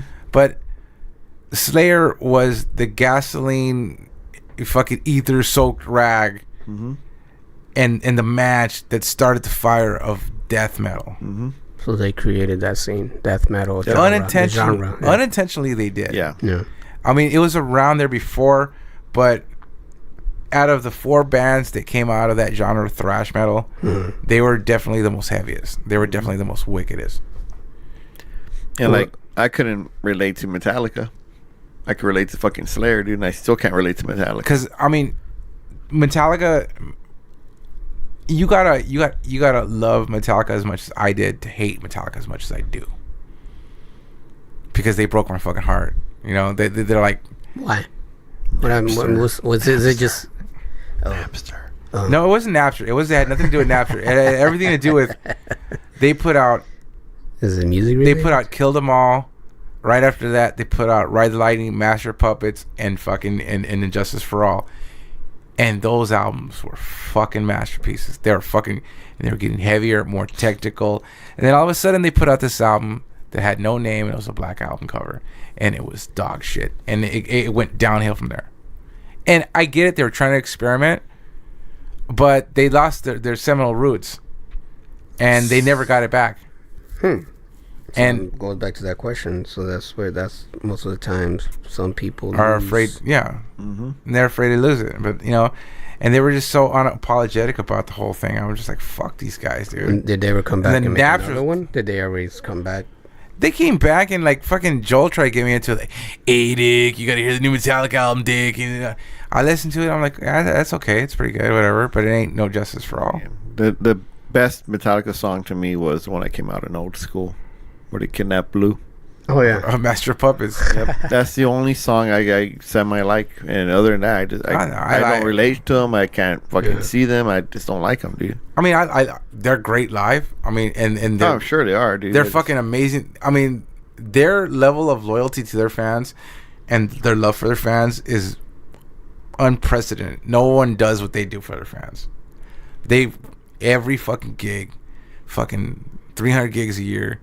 They go out there, they do meet and greets, they fucking shake hands, they hug people, they take pictures. Every fucking gig. They probably also know that's what's keeping them alive. Yeah, they're their bread and butter. So, you know, like you go to a Metallica gig and then somebody fucking points at you and all of a sudden you can get invited backstage. You know, that's kind of cool. You know, I don't know if they still do that shit, but they did that before. You know, and they get fucking fans. Some fucking fan got a guitar and he fucking signed it and fucking gave it to him. Like, their image was right. Because I mean, like, yeah, they're keeping that image of the people's band still, but still doesn't. I still don't fall for that. Like, shit. you know, like Rick sees our fans on the street and he fucking ignores them, dude. You know, I'll shake their hand, dude. You know, it's like, hey, click a podcast, and be like, Rick's like, fuck you. How many times have you been recognized, dude? Hey, I was recognized once at the whatchamacallit? The swap meet. They're like, hey, click a podcast. What's up? And I'm like, I've been recognized 5 times now, dude. Yeah. There's somebody at work wearing the click up pin, not knowing that I was in it, dude. That's fucking yeah, you told me that. That's crazy, dude. Yeah, but so shout out to everybody who listens. So yeah, thank you everybody for listening to our podcast, and we actually thank you that you actually invested a lot of time to listen to us, and we thank you. You know, you could be doing other things, but no, you actually chose to chill and listen to us talk. And if you're doing other things, listen to like a good podcast where you do it. The one thing we do want you guys to do is talk to us. Let us know what you guys are thinking, because without you guys, we're just talking to ourselves. Might as well just go to a bar. We should do one at a bar. I was thinking about that. We have the equipment for it now. And, you know, like I said, you could do anything to our podcast. You can even fuck. So just listen to Rick's sexy voice. Yep. Go see Sick of It All this weekend.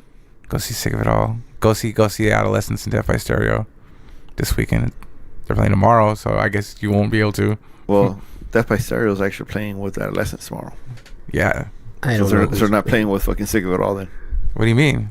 They're not playing with Sick of It All tomorrow. No, they're playing with Saturday at Sick of It All, aren't they? I just looked it up. Shout out to all those bands. Shout out to Adolescents for still doing it. Shout out to Death by Stereo. Shout out to Sick of It All. Yeah, shout out to all you guys out there still doing the thing out in this, the stages and having fun and putting music out. Because you are. if it wasn't for you, I wouldn't have my life. And if it wasn't for the bands, music. And we're also looking for a replacement for Chris. Yes. So if you have a voice Please apply. that doesn't smack their lips every 10 seconds. I'm sorry. At least his fucking lip smacking is louder than its clap. Just, Come on, Chris, clap for the crowd. well, He just clapped. Hey, he claps as loud as that foam hand right there. Dude. hey, fuck you, dick. My hands are sore. All right, so suck it easy. Suck it easy. Bye.